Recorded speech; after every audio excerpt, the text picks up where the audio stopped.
رجالكم ولكن رسول الله وخاتم النبيين وكان الله بكل شيء عليما صدق الله المولانا العظيم সবাই দুরূদ শরীফ পড়েন। যিনি দুরূদ শরীফ পড়বেন সঙ্গে সঙ্গে আপনার জীবনের সমস্ত সগীরা গুনাহ মাফ হয়ে যাবে। যিনি দুরূদ শরীফ পড়বেন আপনার নাম, আপনার বাবার নাম, দাদার নাম, পূর্ণাঙ্গ ঠিকানা লিখে ফেরেশতারা এই মুহূর্তে আপনার ঠিকানা মদিনায় নবীজির হাতে পৌঁছায়। সবাই দুরূদ শরীফ পড়েন। আল্লাহুম্মা সাল্লি আলা মুহাম্মাদ ওয়া আলা আলি মুহাম্মাদ কামা সাল্লাইতা আলা ইব্রাহিম ওয়া আলা আলি ইব্রাহিম ইন্নাকা হামিদুম মাজিদ। আল্লাহুম্মা বারিক আলা মুহাম্মাদ وعلى آل محمد كما باركت على إبراهيم وعلى آل إبراهيم إنك حميد مجيد। الحمد لله জামিয়া নুরিয়া নিজামিয়া কওমি মাদ্রাসা মজিদপুরের পক্ষ থেকে আয়োজিত 2 দিন ব্যাপী ইসলামী মহাসম্মেলনের শেষ দিনের শেষ অধিবেশনের জনাব সাহেব সাদার হযরত উলামায়ে কেরাম উপস্থিত সুধী মণ্ডলী, পর্দার আড়ালের মা ও বোনেরা, আল্লাহ পাকের দরবারে শুকরগুজার হচ্ছি ফেরাউন মুক্ত বাংলাদেশে, জালেম মুক্ত বাংলাদেশে একটি দ্বীনি মাদ্রাসার বার্ষিক সম্মেলনে বেহেশতি বাগানে আল্লাহ আমাদেরকে বসার তৌফিক দিয়েছেন। শুকরিয়া আদায় করুন আলহামদুলিল্লাহ। আরো আসতে বলেন আলহামদুলিল্লাহ। বাংলাদেশের কোটি মানুষ জানে আমরা যখন মঞ্চে বসি আহত শিয়ালের ঘ্যাঙর ঘ্যাঙর পছন্দ করি না, সিংহের গর্জন শুনতে চাই। আপনারা আওয়াজ করতে রাজি আছেন? আমার বর্ডারে যখন শত্রু সৈন্য 5 লক্ষ ভারত মোতায়েন করেছে, গোপন ভাবে 5 লক্ষ সৈন্য যখন আমার বাংলার বর্ডারে শত্রু রাষ্ট্র মোতায়েন করেছে, এখন আর দলাদলি চলবে না। সব মুসলমান ভাই ভাই হয়ে এবার ভারতকে পরাস্ত করে দিল্লিতে কলেমার পতাকা উড়াবার মিশন আর যুদ্ধ শুরু করতে হবে, ঠিক কিনা? এই যুদ্ধে যারা রাজি তারা হাত তুলে আল্লাহু আকবার বলে দেখা যায়, আরো জোরে চিৎকার করে আল্লাহু আকবার বলে দেখা। আল্লাহ তুমি কবুল করো, সবাই বলেন আমিন। বাবা, আল্লাহর রাস্তে আপনাদেরকে বলবো, এটা নাটক মঞ্চ নয়, যাত্রার প্যান্ডেল নয়, এটা ওয়াজ মাহফিল। এখানে বসার একটা আদব আছে, ঠিক কিনা? আপনারা যেভাবে বসছেন এটা মাহফিলের বসা নয়। 1 ইঞ্চি জায়গা আপনার সামনে ফাঁকা থাকতে পারবে না। যে তাড়াতাড়ি দৌড় দিয়ে সামনের জায়গাটা ভরাট করবেন, আল্লাহ পাকের রহমত আপনার দিকে দৌড়ায় আসবে। এবং যিনি সামনের জায়গা ভরাট করে বসবেন, খুব দৌড়ায় লাফায় সামনে আসবেন, একটা সুন্নাত আদায় হবে, 100 শহীদের সওয়াব আপনি পাবেন। আলহামদুলিল্লাহ। সবাই মৌচাকের মতো আমার কাছে জমে যান, এই ফাঁকগুলি বন্ধ করে এত কাছে আসেন যেন ইচ্ছে হলে আমাকে হাত দিয়ে ধরতেও পারেন, এত কাছে চলে আসেন, মৌচাকের মতো জমে যান। মাশাআল্লাহ, আলহামদুলিল্লাহ। রাস্তাঘাটে যত যুবকরা হাঁটাচলা করছে, রাস্তাঘাটে যত যুবকরা হাঁটাচলা করছেন তাদেরকে বলবো, বাংলাদেশ সরকারের পক্ষ থেকে মহা সুসংবাদ নিয়ে এসেছি তোমাদের জন্য। যেই যুবকরা এই প্যান্ডেলে ঢুকবে তারা 25 লক্ষ টাকা করে বিনা সুদে ঋণ পাবে। আলহামদুলিল্লাহ বলে। তাহলে তো গোপালপুরের কোন যুবক আর মাথা ঠিক থাকবে না, ঠিক কিনা বলে? যুবকদেরকে বলবো 25 লাখ নিতে চাইলে জলদি প্যান্ডেলে ঢুকো। আলহামদুলিল্লাহ বলে। আলহামদুলিল্লাহ, আল্লাহর শুকর। কলিজার টুকরা হীরাখণ্ড যুব সমাজ যদি ভালো হয়ে যায়, ভালো হয়ে যাবে আমাদের বাংলাদেশ। কি বলেন, ঠিক না? এটা একটা দ্বীনি মাদ্রাসা। মনে রাখবেন, এই যে মাহফিল আসছেন বাবা, একটু ঠকেন না। কত বরকত আর কত সম্মান আপনার এই মাহফিল আসার জন্য জানেন? নিজ নিজ বাড়ি থেকে নিয়ত করে যে মজিদপুর মাদ্রাসার বার্ষিক ইসলামী মহাসম্মেলনে আমি যাচ্ছি। হাক্কানি উলামায়ে কেরাম বয়ান করবেন, আমি দ্বীনি বয়ান শুনে হেদায়েতের পথ খুঁজব, আল্লাহকে সন্তুষ্ট করব।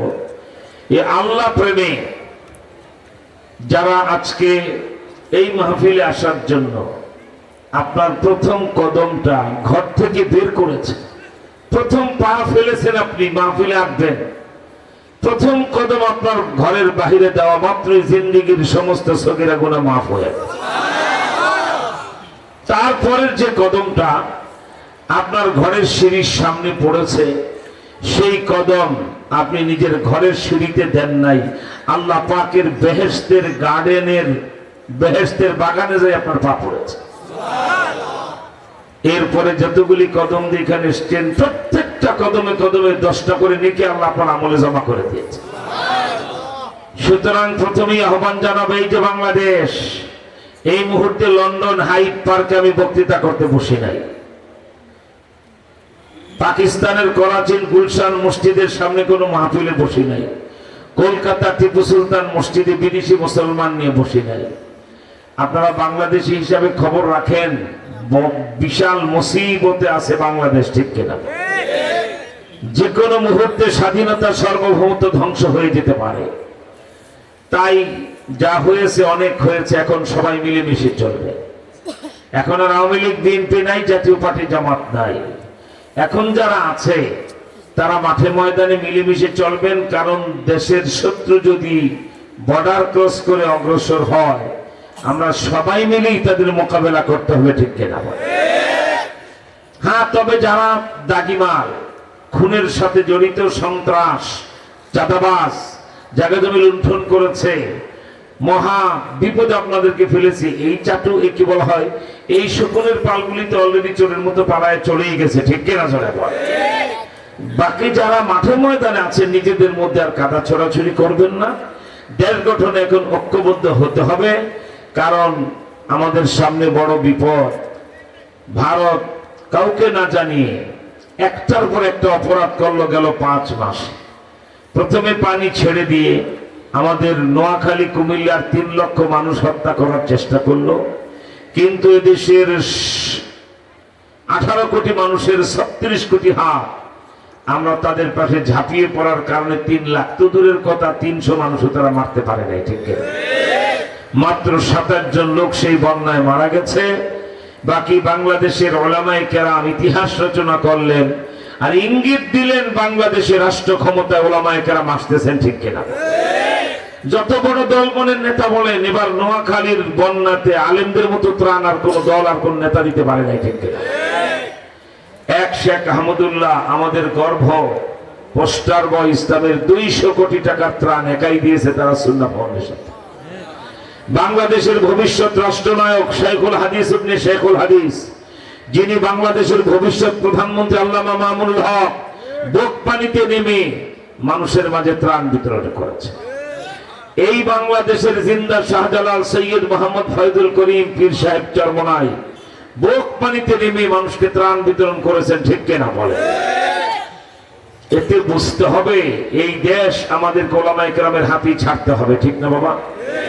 আল্লাহ রাস্তায় আমি প্রথমে যে আহ্বান জানিয়েছি, সব দলের লোকেরা আপনারা অন্তরের কান দিয়ে শুনবেন, কারণ মনে রাখবেন বাবা, আপনার আমার দল আলাদা হতে পারে, নেতা আলাদা হতে পারে, পীর আলাদা হতে পারে, কিন্তু নবী আমাদের মদিনাওয়ালা, প্রভু আমাদের আল্লাহ, কি বলেন, ঠিক না? নাকি আপনাদের গোপালপুরে আওয়ামী লীগের খোদা একজন আর আপনাদের খোদা আরেকজন? আওয়ামী লীগের নবী একজন, আপনাদের নবী আরেকজন? না বাবা, মনে রেখো, সব দল এক দল, আমরা নবীর উম্মত, ঠিক না? নবীজির ব্যাপারে কোনো ছাড় নয়, আর ছাড় দেওয়া যায়। তবে হ্যাঁ, একটা জাতীয় তওবা দেশের মানুষের করতে হবে। সেটা হলো গেল 53 বছরে বারবার আমরা যাদেরকে ভোট দিয়েছি, এই শকুনের পালেরা আমাদেরকে শুধু ধোঁকা দিয়েছে, ঠিক কিনা? কেউ ইসলামের খেদমত করে না। আমার ভাইয়ের, আপনাদের ব্যর্থতাটা আমি সুখে আঙ্গুল দিয়ে দেখায় যে এই যে বাংলাদেশ, এই দেশে শতকরা 92-93 জন মুসলমান, ঠিক না? অথচ আপনাদের এই বাংলাদেশের প্রত্যেকটা মানুষের কপালে একটা কালো দাগ লেখা। যত বড় পীর হন আর বুজুর্গ হন আর যেই পর্যায়ের বাংলাদেশের নাগরিক হন, একটা কালো দাগ আপনাদের কপালে, একটা কলঙ্ক লেপন করা আছে আপনাদের কপালে। সেটা হলো 53 বছর বাংলাদেশে কত নেতাকে আমরা রাষ্ট্র ক্ষমতায় বসালাম, চোর, গুন্ডা, টাউট, বাটপার, খুনি, সন্ত্রাসী, লম্পট। এমন খুনি নেতাও রাষ্ট্র ক্ষমতায় বসিয়েছি, মানুষকে হত্যা করে, বিরোধী দলকে হত্যা করে সংসদে দাঁড়িয়ে বলে কোথায় আর সিরাজ শিকদার। কত বড় খুনি চিন্তা করে, হত্যা করে আবার গর্ব করে সংসদে দাঁড়িয়ে বলে কোথায় আর সিরাজ শিকদার। সেই খুনি পর্যন্ত তোমরা ক্ষমতায় বসিয়েছ, লম্পট চরিত্রহীন পর্যন্ত রাষ্ট্রপতি প্রধানমন্ত্রী বানিয়েছ। তো জাতি হিসাবে তোমাদের সবচেয়ে বড় কলঙ্ক 53 বছরে একজন মহাক্কিক আলেমকে প্রধানমন্ত্রী বানাতে পারো না। সবচেয়ে বড় কলঙ্ক জাতির 53 বছরে একজন আল্লাহর ওলিকে রাষ্ট্রপতির চেয়ারে বসাতে পারো না। সেজন্যই কপালটা পড়ার মতো পড়ে গেছে, কি বলেন ঠিক না? সুতরাং শরীয়তের বিধান হলো যেই গুনাহ যেইভাবে হয় ওই গুনার তওবা ওইভাবেই করতে হয়, ঠিক কি না? এটা যেহেতু রাষ্ট্রীয় ভোটের গুনাহ হয়েছে, তুমি তবলিগের 3 চিল্লার সাথী, চরমনার পাঁচান পাঁচ সবকের মুরিদ, কোটি মানুষ 22 হাত লম্বা পাগড়ি জড়ো, ওযুর আগে মিসওয়াক করো, অথচ আজও পর্যন্ত আল্লাহর কোন ওলি মুহাক্কিক আলেমকে রাষ্ট্রপতি প্রধানমন্ত্রী বানাতে পারো না। এর চেয়ে বড় ব্যর্থতার কলঙ্ক হতে পারে না, ঠিক কিনা? এই না পারার কারণেই ফেরাউন, কারুন, হামান আমাদের দেশে রাষ্ট্র ক্ষমতায় বসেছে। একটা দলকে দোষ দেন কেন? আওয়ামী লীগের এমন মহাপাপ হয়ে গেল। আওয়ামী লীগ যদি মহাপাপী, আপনারা কি ধোয়া তুলসী পাতা? এই বাংলাদেশ জবাব দাও। দেশ স্বাধীন হওয়ার পরে 53 বছরে এমন একটা সরকারের নাম বলে হুজুর অমক সরকার আমলে নবীজির বিরুদ্ধে কেউ গালি দেয় নাই, কিছু হয় নাই। তোমার চোখে আঙ্গুল দিয়ে দেখায় দেব সবচেয়ে বড় শত্রুটা ওই সরকার আমলেই নবীজিকে গালি দিয়েছে। ইতিহাস স্মরণ করায় দেই। সুতরাং কেউ ধোয়া তুলসী পাতা না, সব কুত্তাই গু খায়। আলেম ওলামা ছাড়া, আল্লাহ খোদাকে মানা ছাড়া দুনিয়াদার নেতা যেই দলেরই হোক ওই কুকুরের গু খাওয়া অভ্যাস থাকবেই, ঠিক কিনা বলে? বর্তমানে দেখতে পান না, একদল 16 বছর খাইয়া দেখকে ফোকলা বানায় চলে গেছে, আরেক দল ব্রাশ করে দাঁত পরিষ্কার করে প্রস্তুতি নিতেছি এবার আমরা খাবো, খাওয়ায়া দেব। এবার ইসলামী দলগুলি ঐক্যবদ্ধ হচ্ছে, রাষ্ট্র ক্ষমতায় যাবে ইসলাম, প্রধানমন্ত্রী হবে আল্লামা মামুনুল হক, উপপ্রধানমন্ত্রী হবে সৈয়দ ফয়জুল করিম, উপপ্রধানমন্ত্রী হবে ডক্টর শফিকুর রহমান, রাষ্ট্রপতির বঙ্গভবনের চেয়ারে বসবে হেফাজতের আমির আল্লামা মুহিবুল্লাহ বাবুনগরী। তখন মজা বুঝবা বড় দলের নেতৃত্ব নেতা দাবি করার কত খাহেস আছে। 53 বছরে আমরা যত অসুবিধায় পড়ি, জাতিকে আর বাঘের মুখ থেকে কুমিরের মুখে ছেড়ে দিতে চাই না, ঠিক কিনা? আপনারাও নিয়ত করে ফেলেন যে আমরা এবার আলেম ওলামা ছাড়া কারো নেতৃত্ব মানবো না, ঠিক কিনা? কাদেরকে নেতা বানিয়েছে? একটা মুসলমানের নেতা, মাথায় টুপি নাই, গালে দাড়ি নাই, ওযুর আগে মেসওয়াক নাই, খাওয়ার আগে দস্তরখানে মুত্তা পানি লয়, কথা বললে মিথ্যা বলে, খাইলে হারাম খায়, নেতা হলে দুর্নীতি করে, আর সরকারি কর্মকর্তা হলে কুত্তার গু খাওয়ার মতো ঘুষ খায়। এরাই তো 53 বছর আমাদের দেশটা শাসন করলো, ঠিক কিনা? এবার সিদ্ধান্ত নিতে হবে, যে সিদ্ধান্ত আফগানিস্তানের জনগণ নিয়েছে গোটা পৃথিবীতে এখন মানে হিরো, পৃথিবীর সবচেয়ে বড় গর্বিত নাগরিক এখন আফগানের মুসলমান। এই যে বাংলাদেশ অজপাড়া গায়ের হলে একটু বুঝার চেষ্টা করেন বাবা, নিশ্চয় কিছু জ্ঞান বুদ্ধি আছে, নুন দিয়ে ভাত খান। আপনারা জানেন মাত্র 4 বছর আগে একটা রুটির জন্য আফগানের লোকেরা যুদ্ধ করতো, ঠিক কিনা? জাতিসংঘের হেলিকপ্টার থেকে যদি ত্রাণের 1 বস্তা রুটি নিচে ফেলা হতো, জঠর জ্বালায়, খিদার যন্ত্রণায় আফগানিরা একটা রুটি দখল করার জন্য আল্লাহু আকবার 10টা হাত লাফায় উঠতো, ঠিক কিনা? যে আফগানিস্তানের মুসলমান একটা রুটির জন্য 10 জন মানুষ লাফায় উঠত, সেই আফগানিস্তান মাত্র 3 বছরের ব্যবধানে এমন কি জাদুর কাঠি পেয়েছে, এখন তারা রুটি চায় না, গোটা পৃথিবীকে জুস খাওয়ায়। কি বলেন, ঠিক না? কারেন্ট বারবার এরকম অসুবিধা করে কেন? পল্লী বিদ্যুতে যিনি দায়িত্ব পালন করতেছেন খবর পৌঁছায় দেন, অনেক বিপদে পড়ে যাবেন, কে আসছে আপনার আন্দাজ নাই। খুব তাড়াতাড়ি আপনি মুসলমান হয়ে যান, বেঈমানি করলে একেবারে তাড়াই দেবো ভারতে, ঠিক কিনা জোরে কয়? তা ওয়াজ মাহফিলে আর কি করবেন, একটু পর পর বিদ্যুৎ দিবেন নিবেন, এটা কি মগের মূল্য পেয়েছে? এমনি আমাদের অন্তরে অনেক যন্ত্রণা। প্রত্যেক মাসে বিদ্যুতের 9 থেকে 10,000 টাকা আমি ব্যক্তিগতভাবে বিল দিই। 8 তারিখের আগে দিই। কেন? 8 তারিখের পরে দিলে জরিমানা সব বিল আসবে, ঠিক কিনা? প্রতি মাসে আমরা নির্দিষ্ট তারিখে বিদ্যুতের বিল দিয়ে দিই, কিন্তু একটা স্বৈর শাসকের পতন হওয়ার পরে ভারতের আদানি গ্রুপ ডক্টর ইউনূসকে বলে 10 বছরের বিদ্যুৎ বিল বাকি, বিদ্যুৎ বিল দেয়।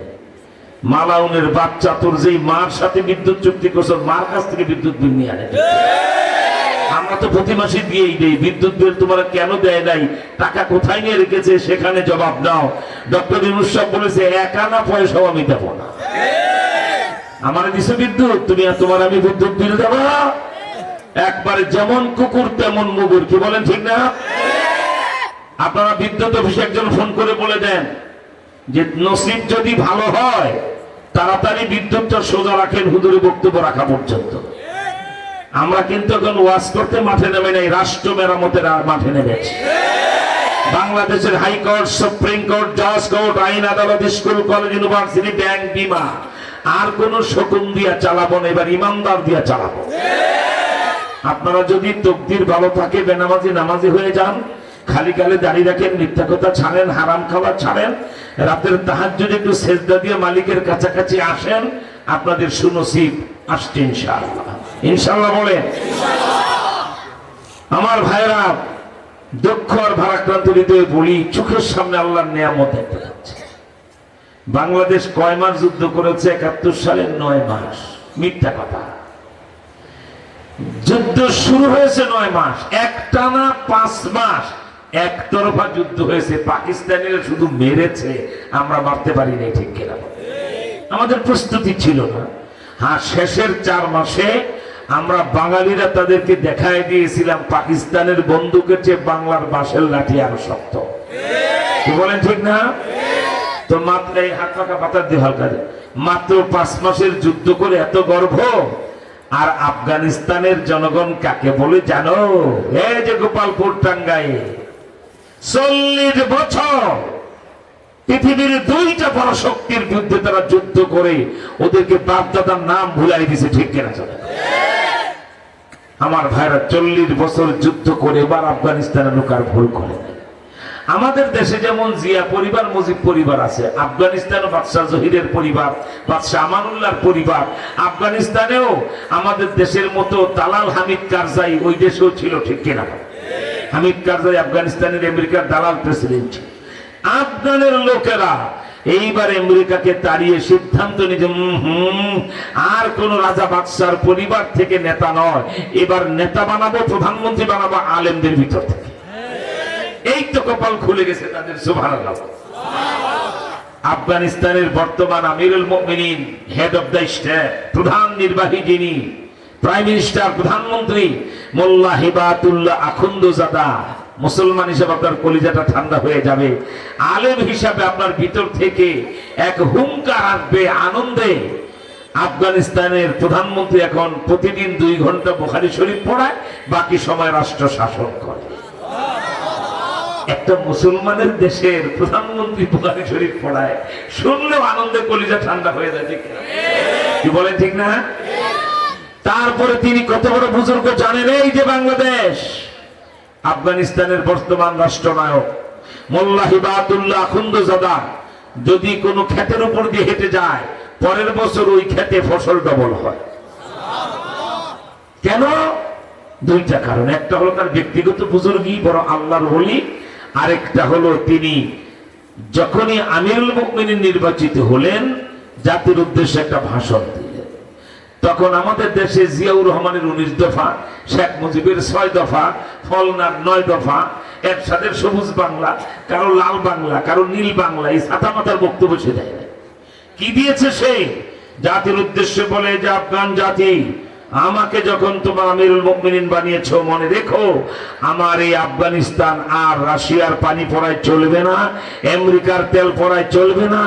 আমার আফগান এই নিজের দিকে দেখায় বললেন, আমি মোল্লা হেবাতুল্লাহর কথায়ও আফগান চলবে না, আফগানিস্তান চলবে আল্লাহর হুকুম নবীর তরিকায়। তার এক বক্তব্যে আল্লাহ পাকের আরশ জয় করে ফেলছে মোল্লা হেবাত। আল্লাহ ডাকতে জিবরাইল, মোল্লা হেবাতুল্লাহর বক্তব্য থেকে আমার নবীর শিষ্য ওমরের বক্তব্যের ঘেরান পাওয়া যায়, ঠিক কিনা? আল্লাহ কাকে বলে দেখেন, মোল্লা হেবাতুল্লাহ খুন্দজাদা, তুমি যখন তোমার রাষ্ট্রটা আমার হুকুম আমার নবীর তরিকায় চালাবে বলেছ, তোমার টোটাল রাষ্ট্রটার জিম্মাদারি আমি আল্লাহ হাতে নিয়ে দিলাম। এই হাতে নেওয়াতে কি হয়েছে দেখেন, মালিক যার আল্লাহুল মাওলা ফালাহুল কুল, যে আল্লাহ হয়ে যায় গোটা মাখলুক তার হয়ে যায়, ঠিক কিনা? তা না হলে 53 বছর হলো বাংলাদেশ স্বাধীন হয়েছে, আজও কোমর সোজা করে আমরা দাঁড়াতে পারি নাই। চাউলের দাম কোনোদিন কমে নাই, বাড়তি আছে, ঠিক কিনা? দেশ স্বাধীন হওয়ার পরে জিয়ার আমলের 1.5 টাকা চালের কেজি এখন 70 টাকা। মানে কি আমরা ক্ষতির দিকে যাচ্ছি। আর আফগানিস্তান মাত্র 3 বছরে আর কারো কাছে রুটি চায়। এই রুটির জন্য তারা 4 বছর আগে যুদ্ধ করেছে, খিদার যন্ত্রণায় মরে যায়। এখন সারা পৃথিবীকে তারা জুস খাওয়ায়। আর আল্লাহর নেয়ামত দেখেন, আল্লাহর হুকুম নবীর তরিকা রাষ্ট্রটা চললে কি হয়। আল্লাহু আকবার। আমার ভাইরা ভালো করে বুঝার চেষ্টা করেন। মোল্লা হেবাতুল্লাহ খুন্দজাদা 5টা হেলিকপ্টার নিয়ে, তার ক্যাবিনেট মন্ত্রী আরেকটা সুসংবাদ, আফগানিস্তানের মন্ত্রী পরিষদের ক্যাবিনেট মন্ত্রী যারা, সিনিয়র মন্ত্রী যারা, সবাই কাবুলের বড় বড় এক এক মসজিদের খতিব। সব মন্ত্রীরা জুমার খতিব। আল্লাহু আকবার। আর আমাদের দেশে নেতা নেত্রী যদি জুমার নামাজে খতিব তো দূরের কথা, ইমামতি দেওয়া হইতো, আজ্ঞা বলতে ডায়রিয়া হয়ে যেত, ঠিক কি বলেন? কারণ আমাদের দেশের নেতাদের আরবি যোগ্যতা, এই যে আমাদের কওমি মাদ্রাসার একটা আরবি বোর্ড গঠন হয়েছে এবং কওমি মাদ্রাসার দাওরায়ে হাদিস পাশ করলে এখন মাস্টার্স এমএ পাশের মর্যাদা পাওয়া যায়, ঠিক কিনা? তো এটা সংসদে পাশ হইতে হবে। তা আমরা আরবিতে সেই ডিগ্রিটার নাম রেখে দিলাম আল জামিআতুল কওমিয়া আল হাইয়াতুল উলিয়া লিল জামিআতুল কওমিয়া। এই যে আল হাইয়াতুল উলিয়া লিল জামিআতুল কওমিয়া, এই শব্দটা সংসদে একজন এমপি উচ্চারণ করতে পারে। দাঁড়াইছে 5 জন, বাকিরা দীক্ষা দূর উচ্চারণ করতে পারা যাবে না, বলা দরকার নাই। এখন সংসদে 2-1 জন মন্ত্রীদের সাথে এর উপরে আলোকপাত করতে হবে, তবে না স্পিকার এটা ভোটে দিবেন, হ্যাঁ না ভোটে এটা পাস হবে। তো এক এমপি দ্বারা আল হাওয়াতুল উলা আল জামাতুল কওমা কেউ পারে না। শেষ পর্যন্ত স্পিকার কয় আল হিল্লাতুল হুলা আল জামাতুল কওমা। আমাদের দেশের এমপি মন্ত্রীদের কোরআন শরীফ তেলাওয়াত ইয়্যাকা না'বুদু ওয়া ইয়্যাকা নাস্তাঈন, ইহদিনাস সিরাতাল মুস্তাকিম। কি বলেন, ঠিক না? আল্লাহু আকবার। আমার ভাইরা, সেজন্য ইনশাআল্লাহ এই যে বাংলাদেশ, লিখে রাখো, আমরা জেলখানা থেকে আমরা মামুল হক এমন মাস্টার প্ল্যান করে বের হয়েছি জেল থেকে, 2030 থেকে 40 সালের মধ্যে এমন পরিপূর্ণ ইসলামী হুকুমত আর খেলাফত এই বাংলাদেশের রাষ্ট্রযন্ত্রে হবে। কেউ যদি থানার ওসি, ডিসি, এসপি, এমপি, মন্ত্রী হতে চায়, কোরআন শরীফ খুলে দিয়ে বলবো সহিহ ভাবে কোরআন শরীফের সূরা ফাতিহাটা আমাদেরকে পড়ে শোনান। যদি শুনাইতে পারেন কোরআন শরীফ তেলাওয়াত সহিহ, তাকে আমরা ওসি, এসপি, ডিসি রেখে দেব। আর যদি ইয়্যাকা না'বুদু ওয়া ইয়্যাকা নাস্তাঈন পড়েন, তা আমরা বলবো you are unfit, get out, আপনি অযোগ্য। মুসলমানের দেশে এরকম ইয়্যাকা না'বুদু ওয়া ইয়্যাকা নাস্তাঈন আমরা রাখবো না, ঠিক না?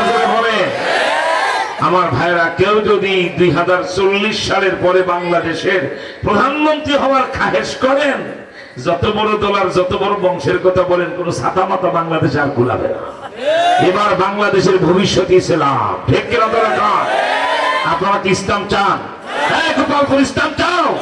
কারা কারা ইসলাম চাও তো হাত তুলে আল্লাহু আকবার বলে দেখাও। আরো চিৎকার করে আল্লাহু আকবার বলে দেখাও।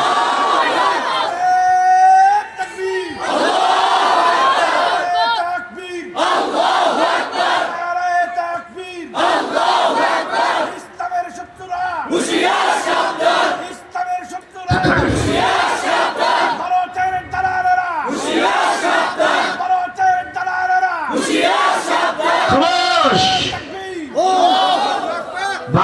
দেওয়ার স্লোগান দেওয়া লাভ নেই, ভারত বলতে কিছু থাকবে না তো। লিখে রাখেন, এই যে গোপালপুর যে নুরানি সাবুদের কথাটা বলে গেছে, লিখে রাখবা পার্সোনাল ডায়েরিতে বড় বড় করে। কলকাতায় যেতে, পাটনায় যেতে, দিল্লি যেতে আর পাসপোর্ট ভিসা লাগবে না।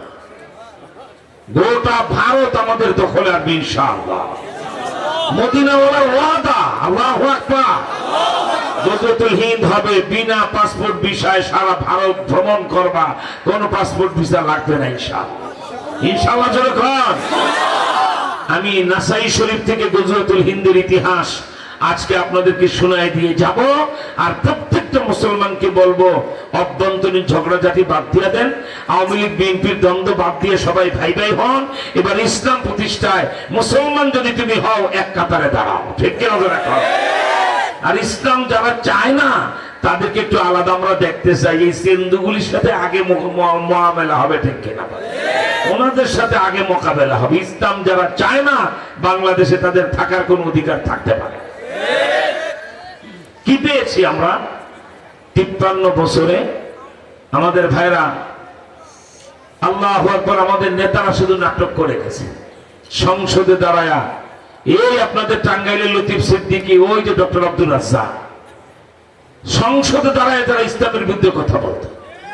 এই নাস্তিক আব্দুল রাজ্জাক বলছে সুযোগ পেলে আমরা বিসমিল্লাহ সংবিধান থেকে উঠে যাই। চিন্তা করছেন কত বড় জালেম হলে বলতে পারে বিসমিল্লাহ আমরা সংবিধান থেকে উঠায় দেব, তারপরেও তাকে যারা নেতা মানে এদের মতো গরু ছাগল আল্লাহর জমিনে হতে পারে না। বিসমিল্লাহ যদি কোন মুসলমান পছন্দ না করে সে মুসলমান না কাফের?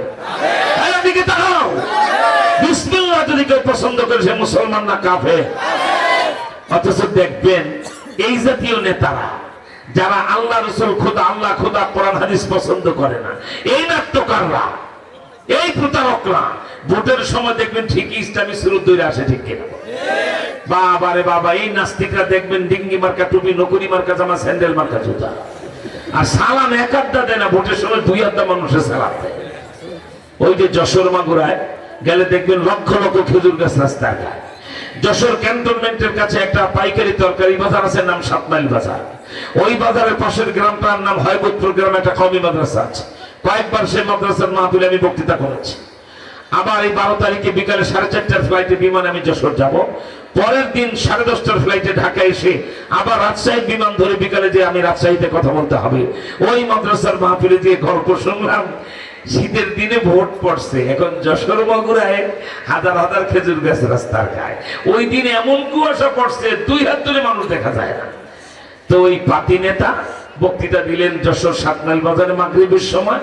ভোটে দাঁড়াইছেন এমপি প্রার্থী, সাবেক মন্ত্রী। এবার পাশের গ্রাম হয়বতপুরে ভোট চাইতে যাবেন, পাতি নেতারা পিছনে আছে। একটা খেজুর গাছ ডালপালা মোড়ে রাস্তায় দাঁড়িয়ে আছে, তা হাজার হাজার খেজুর গাছ। এখন এটা ঘন কুয়াশার কারণে এটা মানুষ না খেজুর গাছ নেতায় বুঝতে পারেনি, মনে করছে এটাও ভোটার গাছ। সালাম আলাইকুম। পাতি নেতারা সালাম কোন জায়গায় দিলে? মরা খেজুর গাছ। থাপ্পড়টা তাপ ফলায় দেবো, আমার ভোটের দরকার, সালাম এক জায়গায় দিলি। ভোটের আগে খেজুর গাছ শুদ্ধ সালাম পাই, ঠিক কিনা? আবার আরেক গ্রামে যায় দেখছে মাটি একটু উঁচা উঁচা করে, আল্লাহুম্মা আমিন। পাতি নেতারা স্যার এখানে মোনাজাত করেন কেন? এটা গ্রামের গোরস্থান না, দূর চেয়ারম্যানের মাটি ফেলা রাখছে রাস্তায় দেবে, কিসের গোরস্থান? কেমন প্রচারক এগুলি! ভোটের আগে আমাদের দেশের নেতাদের কাউলুহুম কাকাউলিল আম্বিয়া ও ফিআলুহুম কাফিআলিশ শাইতান, কথা বলে নবী রাসূলদের মতো, কাজ করে ইবলিস শয়তানের মতো, ঠিক কিনা তোরা কম? ভালো যদি চাও, নিজের ভবিষ্যৎ, সন্তান আর বাংলাদেশের ভবিষ্যৎ যদি আর এই জাতীয় নেতা না চাও, কি আশ্চর্য কথা! একটা লোক শাসন করার পরে জনগণ চোখের পানি ছেড়ে কাঁদবে তার জন্য, ঠিক কিনা? সে মরে গেলে গাছের পাতাও কাটবে, এটা না হওয়ার কথা ছিল। কিন্তু কোনোভাবে ক্ষমতা হারাইলেই 1 মিনিটও দেশের মাটিতে পাড়া দিয়ে পাড়া রাখা যায় না, চড়ুই পাখির মধ্যে পুরুত করে পালিয়ে চলে দিতে হয়। এটা কোন জাতের শাসন, ঠিক কিনা করে? এমন শাসন করবা তুমি, জনগণ তোমার জন্য 100 বছর কাঁদবে, ঠিক কিনা? মুসলমান আকল জ্ঞান নাই? মা বাবাকে নুন দিয়ে ছোটবেলা ভাত খাওয়ায় নাই? 1500 বছর আগে গোটা পৃথিবী অর্ধেকটা শাসন করেছেন, সারা পৃথিবীর অর্ধেকটা শাসন করেছেন হযরত ওমর। আজও পৃথিবী তার জন্য কাঁদে, ঠিক কিনা? তারা কি বলেন, ঠিক না? ১,৫০০ বছর পরে আগে শাসন করেছেন সারা পৃথিবীর অর্ধেকটা, যাকে বলা হয় আধা জাহানের খলিফা। কি বলেন ঠিক না? আজও পৃথিবী বলে ওমরি শাসন চাই। কি শাসন চাই? আমরাও বাংলাদেশে ওমরি শাসন চাই। আলহামদুলিল্লাহ বলেন। আমার ভাইরা, তাই আপনাদের দৃষ্টি আকর্ষণ করে বলছি, আমাদের তকদির ভালো হবে আমরা কয়টা দিনের বদলায় ফেলাই চলে। যার মাথায় টুপি নাই সে টুপি মাথায় রাখে, যে নামাজ পড়েন না সে ৫ ওয়াক্ত নামাজ পড়েন, যে গুনার কাজে লিপ্ত গুনাহ ছেড়ে দেন, আর ওলামা ইকরামদের পরামর্শ মতো চলেন। কারণ এই জাতির ভিতরে এমন মহাপাপ হয়ে গেছে, এত পাপী জাতি তোমরা, জাতির বিবেক ওলামা ইকরামকে বিনা কারণে তোমরা জেল খাটাইছো। ঠিক কিনা যারা কয়? বিনা কারণে দিনের পরে দিন না, মাসের পরে মাস না, বছরের পর বছর চোর ডাকাত খুনি সন্ত্রাসীদের সেও আরো বেশি ভয়ঙ্কর কষ্টে জেলখানার ছেলে তোমরা ওলামা ইকরামকে রেখেছ। তোমাদের ভাগ্য ভালো। আর যদি তোমাদের রাষ্ট্রটা ধ্বংস হয়ে যায় নাই, পানিতে ডুবে যায় নাই, ওই লূত আলাইহিস সালামের কওমের মতো ধসে ধ্বংস হয়ে যায় নাই, এটাই হলো ওলি আল্লাহদের বরকত। তা নয় এটাই তোমাদের বিচার হওয়া উচিত ছিল। ঠিক কিনা? তাই আমার ভাইদেরকে বলি, তওবা একটাই হবে। এতদিন আমরা ভোটের মাধ্যমে গুনাহ করেছি, এখন ভোটের মাধ্যমে তওবা করতে হবে। ঠিক কিনা? আজকে প্রত্যেকটা মুসলমানের সিদ্ধান্ত নিতে হবে, না কোন নেতার নীতিতে নয়, কোন দলের নীতিতে নয়। আমরা জিয়াবাদ বুঝি না, মুজিববাদ বুঝি না, আমরা ইসলাম কোরআন হাদিস ছাড়া অন্য কিছু চাই না। ঠিক কিনা? কি বলেন? ঠিক না? আমার ভাইয়ের, আল্লাহর হাবিব জনাবে মুহাম্মদ রাসূলুল্লাহ সাল্লাল্লাহু আলাইহি সাল্লামের আদর্শ পথে আফগান চলার কারণে 40 বছরের বিধ্বস্ত দেশ, সেই দেশটা সুবহানাল্লাহ এখন মনে হয় পৃথিবীতে বেহেশতের বাগান। আল্লাহু আকবার। তাদের দেশের প্রধানমন্ত্রী এত বড় আল্লাহর ওলি, তিনি 5টা হেলিকপ্টার নিয়ে 20 জন সিনিয়র মন্ত্রী, 10 জন সিনিয়র ইঞ্জিনিয়ার নিয়ে গেলেন মাজারি শরীফে, উত্তরের প্রদেশ আফগানিস্তানে বামিয়াম পাহাড়ের পাদদেশে হেলিকপ্টারগুলি অবতরণ করে জায়নামাজ বিছায় 2 রাকাত নামাজ পড়ে। এরপরে চক্ষু বন্ধ করে দেশের প্রধানমন্ত্রী মোল্লা হেবাতুল্লাহ আখন্দাজাদা মোরাকাবার হালতে বসে গেলেন। আল্লাহ পাক ওনাকে এত কাশ ক্ষমতা দিয়েছেন, চক্ষু বন্ধ করে মোরাকাবা করলে আল্লাহ পাকের আরশের দরজা দিয়ে কি বের হয়, 7 তবক জমিনের নিচে কি হচ্ছে আল্লাহ সব তারা দেখায়। প্রমাণ নেন। মোরাকাবা ভেঙেই আফগানিস্তানের প্রধানমন্ত্রী ইঞ্জিনিয়ারদেরকে বোঝায়, ইঞ্জিনিয়ার সাহেব এখানে মাটি খোঁড়েন, মাটি খনন করেন, বাতাস গায়ে রাখতে হবে, এইভাবে নেমে ঘুরে এইভাবে শুধু আমার গায়ে দেবা। আরো কাছ থেকে আমার ভাইরা, প্রধানমন্ত্রীর নির্দেশ মাটি খনন করা হলো। আহা, আল্লাহু আকবার। ওই জায়গাটা মাটি খনন করে পাওয়া গেল স্বর্ণের খনি। চিন্তা করেন প্রধানমন্ত্রী কারে, আল্লাহু আকবার বলবেন না? আরেক জায়গায় যা বলল হেবাতুল্লাহ ইঞ্জিনিয়ার সাহেব, এই জায়গায় মাটি খোঁড়েন, সেখানে পাওয়া গেল অ্যালুমিনিয়ামের খনি। আরেক জায়গায় বলছেন মাটি খনন করেন, পাওয়া গেছে লিথুনিয়ামের খনি। লিথুনিয়ামকে গোপালপুর বুঝে 1 কেজি স্বর্ণের দাম যা, এতটুকু লিথুনিয়ামের দাম তা। সেই খনিজ সম্পদ, তার খনি আল্লাহ আফগানিস্তানে দিয়ে গেছে। আফগানিস্তানের তালিবানদের প্রতিষ্ঠাতা আমির আল্লাহর কুতুব জামাল আব্দুল কাদের জেলানি ছিলেন, নাম তার মোল্লা ওমর। ঠিক কিনা জোরে কর? তিনি মায়ের পেট থেকে আল্লাহর ওলি ছিলেন। উনি যেই প্রদেশে জন্মগ্রহণ করেছেন কান্দাহার, আর কান্দাহারের একটা প্রভাবশালী নদী হলো খোস্ত, আমাদের পদ্মা মেঘনা যমুনা নদীর মতো বিশাল নদী।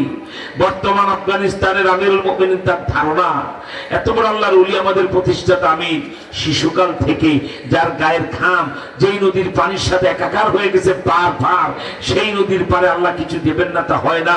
এই নদীর পার খনন করো, খনন করা হলো, এমন তেলের খনি পেয়ে গেছেন যা সৌদি আরবে নাই। এখন ইউরোপ আমেরিকার অর্থনীতিবিদের একটা জরিপ করে দেখলেন, গেল 3 বছর তালেবানরা কোরআন হাদিস দিয়ে রাষ্ট্র শাসন করার বরকতে যেই সম্পদ তারা মাটির নিচে পেয়ে গেলেন, খনিজ সম্পদ, তা যদি 1000 ভাগের 1 ভাগ তারা উত্তোলন করে ব্যবহার শুরু করে, তাহলে বাংলাদেশের 125 টাকা দিয়ে আমেরিকার $1 আমরা কিনি। কি বলেন? ঠিক না?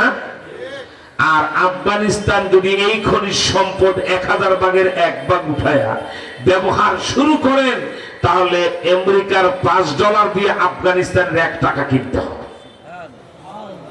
আন্দাজ পান না? আল্লাহ কি ঈমান আমান দেন নাই? কলমা কি ফাও ফাও পড়েন? লা ইলাহা ইল্লাল্লাহর বিশ্বাস কি আপনার অন্তরে নাই? দেখতে পাচ্ছেন না? যেই বাগানে আনার হতো, ওই যে ডালিম 3 মণ, এই 3 বছর ধরে ইসলামী ইমারতের বরকতে সেখানে ডালিম হয় 30 মণ। যেই বাগানে আঙ্গুর হতো 100 টন, এই 3 বছর ধরে সেই বাগানে আঙ্গুর হয় 1000 টন। আল্লাহ পাকের কুদরত, এটা তার সুন্নাত, এটা তার অভ্যাস, যে তার কথা মেনে চলবে আল্লাহ তার জিম্মাদার হয়ে যায়। ঠিক কিনা ধরে বলে আমার ভাইরা? এর উপরে জানেন মোল্লা হেবাতুল্লাহ আখুন্দজাদা কত বড় আল্লাহর ওলি? উনি বুখারী শরীফ পড়ায়। ওলামায়ে কেরাম খেয়াল করেন, আপনারাও খেয়াল করেন, এটা দারুল হাদিস। উনি প্রধানমন্ত্রীর কার্যালয়ে যাবেন 10টায় অফিস করার জন্য, ফজরের পরে 2 ঘন্টা বুখারী শরীফ পড়ান। আফগান জাতীয় ইউনিভার্সিটিতে, আলহামদুলিল্লাহ জোরে। এখন হাজার হাজার ছাত্র তার সামনে বুখারী শরীফ নিয়ে বসা, এবারত পরে রিডিং করা। قال امام البخاري رحمه الله تعالى حدثنا المكي بن ابراهيم قال حدثنا يزيد بن عبيد عن سلمة هو ابن الاكوع قال سمعت النبي صلى الله عليه وسلم يقول من يقول علي ما لم اقل فليتبوأ مقعده من النار। ছাত্র বুখারী শরীফের এবারত পড়ে, গোটা পৃথিবী যেখানে দারুল হাদিস আছে ছাত্র এবারত পড়ে। কি বাকার দাও মে বাকার গায়ে লাগাইতে তুমি না, আরেকজন হাতে দাও। আল্লাহু আকবার। ছাত্ররা এবারত পড়ে, মুহাদ্দিস সাহেব চুপ করে শোনে, একটু পরে থামিয়ে দেন, এবারত বন্ধ করো। এবারত বন্ধ করে ওই হাদিসের মধ্যে যদি তাকরীর থাকে, ব্যাখ্যা থাকে, লম্বা ব্যাখ্যা মুহাদ্দিস সাহেব করেন। ঠিক কিনা? ছাত্র ইলম হাসিল করে। এখন আফগানিস্তানের বর্তমান প্রধানমন্ত্রীর সামনে ছাত্ররা যখন বুখারী শরীফের ইবারত পড়ে, উনি ঝরঝর ঝরঝর করে চোখের পানি, দাড়ি বায়া তার বুক ভিজে যায়। তিনি অঙ্গভঙ্গি করেন, তিনি নিজের দেহের অঙ্গ প্রত্যঙ্গকে বেসামাল করে ফেলেন। ইংরেজিতে যাকে বলে এক্সাইটেড, বাংলা হলো এলোমেলো হয়ে যাওয়া। উহ আহ করেন, হ্যাঁ এরকম করে বিভিন্ন রকমের আচরণ করে। ক্লাস শেষে ছাত্ররা জিজ্ঞেস করে, কোনোদিন গোপন তথ্য বলে না, গোপন রহস্য বলে না, কিন্তু কওমি মাদ্রাসার ইতিহাসে এই যে মাদ্রাসাটা জামিয়া, এটা কওমি মাদ্রাসার একটা অংশ, বেহেশতের জ্ঞান পাবেন, দেওবন্দের ফয়েজ এই মাদ্রাসায় পাবেন, আলহামদুলিল্লাহ। কিন্তু উস্তাদের গোপন আমল তো গোপন কাছের ছাত্রদের কাছে থাকে না। অনেক পিড়াপিড়ি করার পর, হুজুর আমরা ইবারত পড়ি। আপনি কিন্তু আমাদের আফগানিস্তানের শুধু শাইখুল হাদিস না, আপনি কিন্তু প্রধানমন্ত্রী রাষ্ট্রের, আপনি আমিরুল মুমিনিন, গোটা জাতি আপনাকে মেনে চলে, আপনি এমন করেন কেন? কাঁদেন, ভালো কথা, নবীজির মহাব্বত আপনার অন্তরে প্রচুর, তাই কাঁদেন, কিন্তু আপনি অঙ্গভঙ্গি করেন, খুব ফাঁক করেন, এটা কেন? তখন বর্তমান আফগানিস্তানের প্রধানমন্ত্রী মোল্লা হেবাতুল্লাহ বলছে, বাবা তোমরা বুখারী শরীফের কাগজের পাতায় কি দেখতে পাও তা তো আমি জানি না, আমি বুখারী শরীফের কাগজের পাতায় পাতায় নবীজির চেহারা দেখতে পাই। একজন প্রধানমন্ত্রী এত বড় আল্লাহর ওলি, এ ১,৫০০ বছর ইতিহাস নয় বাংলাদেশ, এই চলমান ইতিহাস। ঠিক কিনা ধরে? বুখারী শরীফের কাগজের পাতায় পাতায় নবীজির চেহারা দেখতে পায়। সরাসরি জানতে চাই, আমি এখন লন্ডন হাইড পার্কে ইংল্যান্ডের মুসলমান নিয়ে বসি নাই, এই বাংলাদেশের মুসলমান, তোমরাও কি এমন একজন শাইখুল হাদিসকে দেশের প্রধানমন্ত্রী বানাতে চাও, যারা বুখারী পড়াবার সময় নবীজির চেহারা দেখতে পাবে? এমন একজন আল্লাহর ওলি আলেমকে কি আপনারা প্রধানমন্ত্রী বানাতে চান? কারা কারা চান? হাত তোলা, আল্লাহু আকবার বলে দেখান তো, আরো জোরে আল্লাহু আকবার বলেন। যদি কয়েকটা কাজ শুরু করে দেন তাহলে আপনারা ওই রকম প্রধানমন্ত্রী পাবেন। 1 নম্বর কাজ মাথায় টুপি, 2 নম্বর কাজ গালে দাড়ি, 3 নম্বর কাজ ওজুর আগে মেসওয়াক, 4 নম্বর কাজ উপযুক্ত মেয়ের স্ত্রীকে হাত মোজা পা মোজা সব বোরকা ছাড়া ঘর থেকে বের হতে দেওয়া যাবে না। 5 নম্বর কাজ কান ধরে গোপনে রাতের তাহাজ্জুদে আল্লাহকে বলবেন, আল্লাহ আমি দাড়িওয়ালা টুপিওয়ালা কিন্তু ভোট দিয়েছি খুনি সন্ত্রাসী লম্পটকে, তওবা করছি, এবার কোন হক্কানি আলেম আল্লাহর ওলি ছাড়া কোন খুনিকে সন্ত্রাসীকে ভোট আমি দেব না। ঠিক কিনা? এই কয়টা কাজ করে দেখেন, হয়তো তোমার মতো শাসক আল্লাহ আপনাদেরকে দান করবেন ইনশাআল্লাহ। ইনশাআল্লাহ বলে এই মোল্লা হেবাতুল্লাহ আখন্দ অল্প তাড়াতাড়ি করে হালকা হালকা দেন, জানি ভাবে গেলে অন্যরা কষ্ট পাবে, তাদের ঠান্ডা, শুধু আমার গায়ে যেন লাগে। আমার ভাইরা, এই জন্য আমরা দেখলাম আর কত কাল, 53 বছর দেখলাম তো, কি আশ্চর্য কথা। একটা দল ক্ষমতায় থাকবে না, এমন পাপ করবে, ক্ষমতা থাকতে বাড়িতেই থাকতে পারবে না, চোরের মতো পালিয়ে যেতে হবে, এমন কুত্তা সুরের কাজ আমরা কেন করবো? ঠিক কিনা? আর ব্যাপারটা যেন এমন হয়, আমি নাই দায়িত্বে, তোমরা আরেকজনকে বানায় নাও। সবাই এসে বলবে, হুজুর দয়া করে মেহেরবানি করে আপনি বসেন, আপনি না থাকলে আমাদের দেশটা সুন্দর চলবে না। যেমনটা আল্লাহর ওলি হযরত আল্লাহ ইব্রাহিম ইবনে আদহামকে বলেছিল। ঠিক কিনা? ইব্রাহিম ইবনে আদহাম বলখের বাদশা, একজন হক্কানি আল্লাহর ওলির সন্ধান দিয়ে আল্লাহর প্রেমে। জানেন ইব্রাহিম ইবনে আদহাম কাকে বলে? শেখ মুজিব, জিয়া, হাসিনা, খালেদা নয়। ইব্রাহিম ইবনে আদহাম সেই ব্যক্তি 20 মণ স্বর্ণ দিয়ে বানানো খাটে, যে খাটে ঘুমাতো। তার মুকুটটা ছিল 7 রাজার থর। রাশিয়ার বলক রাজ্যের রাজা ছিলেন প্রায় 1200 বছর আগে। ইব্রাহিম ইবনে আদহাম রাহমাতুল্লাহি আলাইহি বলকের বাদশা, কিন্তু আল্লাহ প্রেম তার অন্তরে এত বেশি জাগ্রত হয়ে গেল, ওই সোনার খাট লাথি দিয়া ভেঙে জনগণকে রাতের অন্ধকারে ঘুমে রেখে রাষ্ট্র ক্ষমতা ছেড়ে জঙ্গলে যায় আল্লাহকে ডাকতে শুরু করে দিয়েছে। সকালবেলা তার মন্ত্রী পরিষদ, জনগণ পাগল হয়ে গেল, আমাদের বাদশা কোথায় গেলেন? হায় হায়, উনি ছাড়াতে দেশ চলবে না। খোঁজাখুঁজি শুরু হয়ে গেল, বেশ কয়েকদিন পার হয়ে গেল, ওনাকে খুঁজে পাওয়া যায় না। দেশে অরাজকতা শুরু হয়ে গেল, বিভিন্ন চুরি চামারি, খুন খামারি শুরু হয়ে গেল।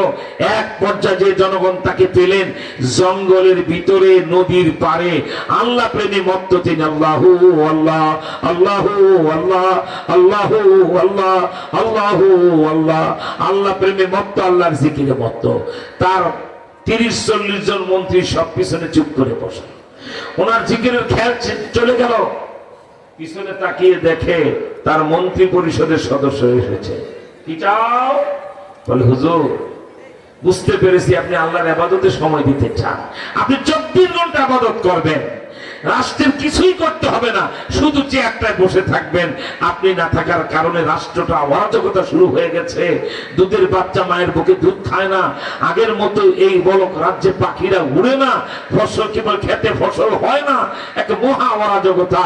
আপনি আমাদের সাথে চলুন, আপনি ইবাদতেই থাকবেন, শুধু সিংহাসনে বসে বাদশা হিসেবে দায়িত্বটা পালন আমরা করব, আপনি শুধু বসে থাকবেন। হযরত ইব্রাহিম ইবনে আদহাম কি বলছেন জানেন? নিমুখ হারামে দিলে, এই তুই রাস্তার ফকির ছিলি না? তোকে আমি মন্ত্রী বানাই নাই? এই ছোট লোকের বাচ্চা, তুই জেলে ছিলি না? তুই জাল্লার পোলা ছিলি না? তোর আমি মন্ত্রী বানাইছি না?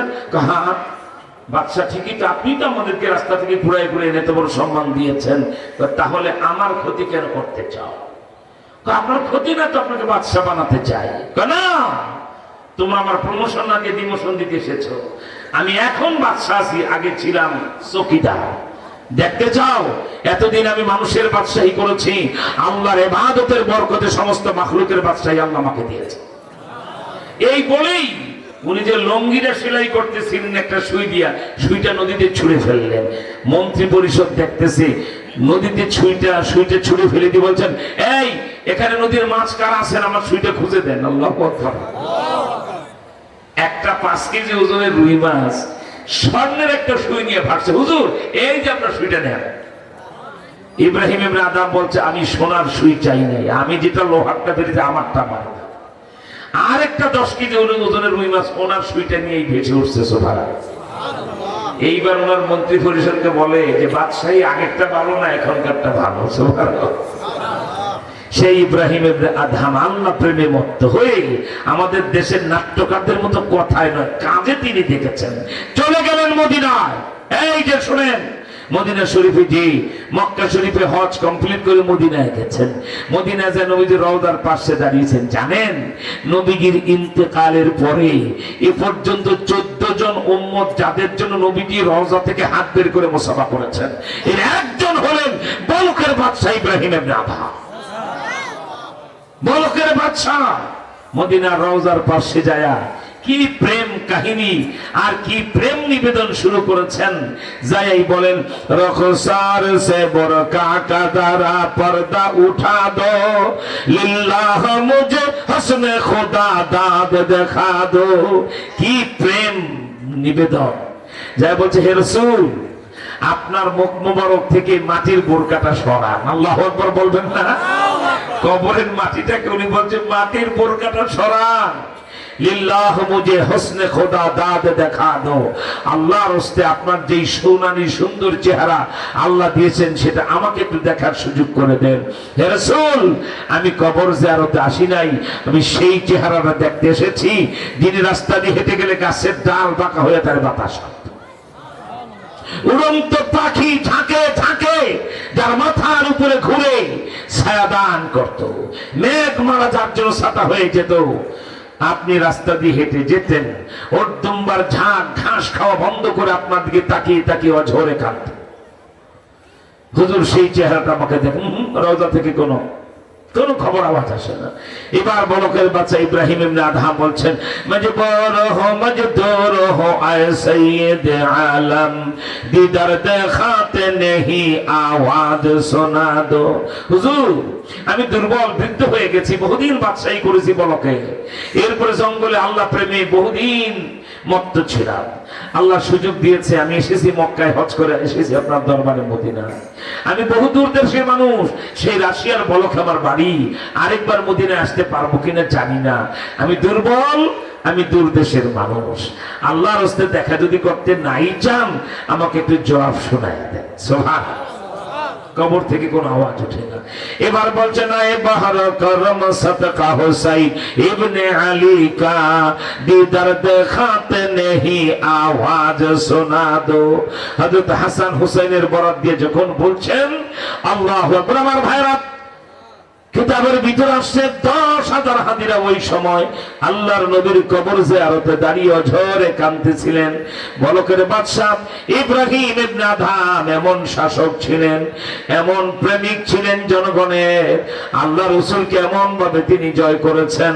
উনি যখন এই কথাটুকু বললেন, চতুর্দিকে ভূমিকম্পের মতো রওজার পাশে মাটিটা নড়াচড়া শুরু করে দিল। 10,000 জিয়ারতকারী হাজিরা দেখলো আল্লাহর নবীর রওজা থেকে হাত বের করে দিয়েছে।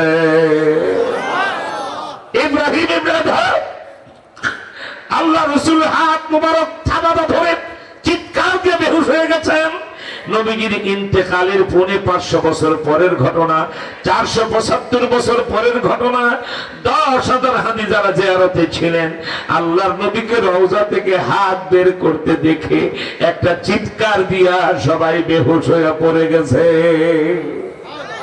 শাসক এমন হওয়া চাই, ঠিক কিনা? ইব্রাহিম ইবনে আদহাম এমন শাসক, এমন বাদশা ছিলেন, পাহাড়ের উপরে দাঁড়িয়ে বলে, পাহাড়, এই পাহাড়, ওলি আল্লাহর ইশারা দিলে বলে পাহাড় দৌড় দাও, বলতে না বলতে পাহাড় দৌড়াইতে শুরু করেছে। থাম থাম থাম। হুজুর, আপনি না বললেন ওলি আল্লাহরা ইশারা দিলে পাহাড় দৌড়ায়, আপনি যে আল্লাহর ওলি দৌড় দিয়ে প্রমাণ করেছেন। সুবহানাল্লাহ, আল্লাহু আকবার, আল্লাহু আকবার। সেই জন্য আল্লাহর হস্তে বাবা, আপনাদেরকে আমি 2টা নসিহতের আহ্বান করে যাব। আওয়ামী লীগ বিএনপি হাসিনা ক্ষমতা থেকে পালিয়ে চলে যাবে, এটা আর এগুলিকে আওয়াগাই দরকার নাই, ঠিক কিনা? যেমন কর্ম তেমন ফল।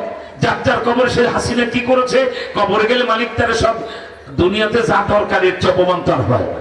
এত বড় দাপুটের শাসক সারি একটা সুটকেসে, একটা হেলিকপ্টারে, আরেকটা গণভবনের গাছতলে ফালায়া থিয়া পালায় গেছে, এর চেয়ে অপমানার হয়? সেই শাড়ি আবার যুবকরা ঘুরায় ঘুরায় দেখায় পালাইছে রে পালাইছে, হাসিনা শাড়ি ধুইয়া পালাইছে, ঠিক কিনা? এর চেয়ে তো মরা ভালো, ঠিক কিনা? আল্লাহর বিচার তো হয়ে গেছে, ঠিক কিনা বলে? আরো বিচার তো আখেরাতে আছে। জেলখানায় আমাদের মামুন হকদের সাথে যে আচরণ আপনি করেছেন, 100 ভাগের 1 ভাগ জাতিকে বলবো, আর 99 ভাগ কিয়ামতের ময়দানে তোমার মরা বাপ শেখ মুজিবার তোমাকে সামনে দাঁড় করা আল্লাহর সামনে, মদিনার সামনে বিচার চাই। এত সস্তায় ছাড়া হবে না, ঠিক কিনা? তবে কন। কিন্তু আমার ভাইরা, আমি আপনাদেরকে 2টা আমলের কথা বলে আমি গজওয়াতুল হিন্দ সূরা মুনাজাত দেব। আমল হলো, এই যে বিপদে পড়ে গেছি, ভারত আমাদেরকে একটার পর একটা আঘাত করতেছে, ঠিক কিনা? 5 মাস আগে উনি পালিয়ে ভারতে যাওয়া মাত্রই পানি ছেড়ে দিয়ে 3 লাখ লোক মারতে চাইল, সবাই দাঁড়াইলাম পাশে, মারতে পারে নাই। এরপর আমাদের মুসলমান আইনজীবীকে মাথা পাথর দিয়ে পিটাইয়া ফাটায়া গলা ত্রিশূল দিয়ে জবাই করে, মুসলমান হিন্দু জবাই করে বাংলাদেশে, কল্পনা করতেও তো দুঃখ লাগে, ঠিক কিনা? চলে। কিন্তু আমরা সে উস্কানিতে পা দিই নাই, তার কাউন্টারে একটা মন্দিরে আমরা হামলা করতে দেই নাই, একজন হিন্দু ভাইয়ের গায়ে আমরা আঘাত করতে দিই না, তেমন, ঠিক কিনা? এতে হয়েছে কি জানো? হেফাজত ইসলাম বাংলাদেশের পক্ষ থেকে, ডক্টর ইউনূস সাহেবের পক্ষ থেকে আজকে এই গোপালপুরবাসীকে আমি ধন্যবাদ আর মোবারকবাদ জানাই। আপনারা চুপ থাকার কারণে, আপনারা কোন মন্দিরে আর হিন্দুর গায়ে আঘাত না করার কারণে আমার বাংলাদেশের ইজ্জত 14 হাত উঁচা হয়ে গেছে। ঠিক কেন তারা কর? পৃথিবী এখন আমার বাংলাদেশকে সেলুট জানায়। আলহামদুলিল্লাহ।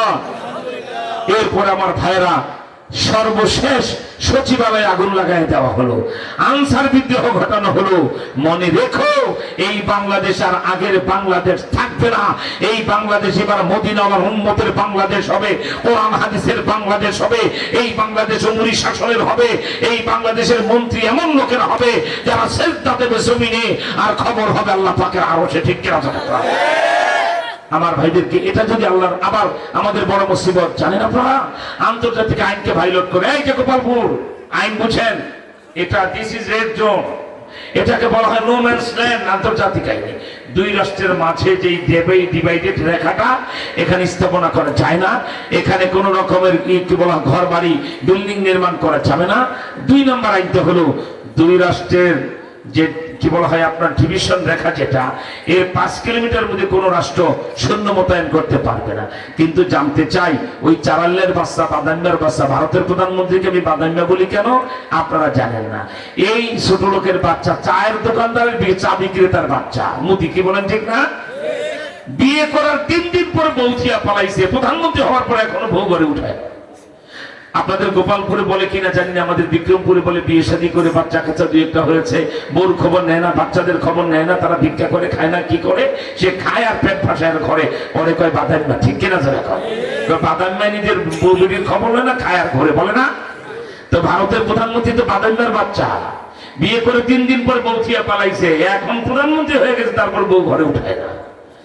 বউ ঘরে উঠায় না, কিন্তু আমাদের দেশের শেখ হাসিনার পাই আর সারে না। ঠিক কিনা? নড়বেন না। আপনি আমার জিএফ, আমি আপনার ডিএফ, আমি আর আপনি মিলে সবকিছু করব। আর মাননীয় প্রধানমন্ত্রীকে বলবো, এখন আপনি বেঁচে আছেন, তওবার সুযোগ আছে, আর সামনে আগাবেন না। মুসিবতে এত পড়লেন তবু শিক্ষা হলো না। কেন বাংলাদেশের ক্ষতি করতে চান? এই দেশটা কি আপনার না? এই দেশটার জন্য কি আপনার বাবা জেল খাটে নাই? এই দেশটার জন্য কি এই দেশের 30 লক্ষ মানুষ শহীদ হয়ে রক্ত দেয় নাই? যাই বয়ফ্রেন্ডে বলছেন অ্যাটাক করো, পানি ছাড়ো, ফলনা করো, তলনা করো, এমনিতে মির্জাফর হয়ে গেছেন। এই জাতি এখন গালি হিসাবে নামটা ব্যবহার করে মির্জাফরের। ঠিক কিনা? আর বাড়াবাড়ি করলে এমন হতে পারে এই মাটিও আপনার নসিব হবে না। ঠিক কিনা? আপনি বরং ভারতকে বলুন, না ডিস্টার্ব করার দরকার নাই, আমি ক্ষমতা নেই, তাতে কি বাংলাদেশটা সুন্দর চলুক, ভালো চলুক, আমি চাই। এটা বাবা দেশপ্রেমিকের কথা, এটা আপনি বলুন। তাই আপনাদেরকে বলবো, 5 লক্ষ সৈন্য ইন্ডিয়ার যখন আমাদের বর্ডারে, তার মানে কি জানেন? ইন্ডিয়া ভয় দেখাতে চায়, আমার কথা মতো যাকে ইচ্ছা তাকে সরকার বসাবো। তোমরা যখন আমার প্রিয় পাত্রকে ক্ষমতা রাখলা না, আমি তোমাদেরকে মজা দেখাবো। আরে মালাউনের বাচ্চা, তোর 14 গোষ্ঠী আমার বাংলাদেশকে মজা দেখাবার ক্ষমতা রাখে না। মনে রাখবি, তোর কলকাতা, তোর পাটনা, তোর দিল্লি, তোর কাশ্মীর দখল হবে অচিরেই। পতাকা উড়বে কোরআনের, উড়বে লা ইলাহা ইল্লাল্লাহর পতাকা। ঠিক কিনা?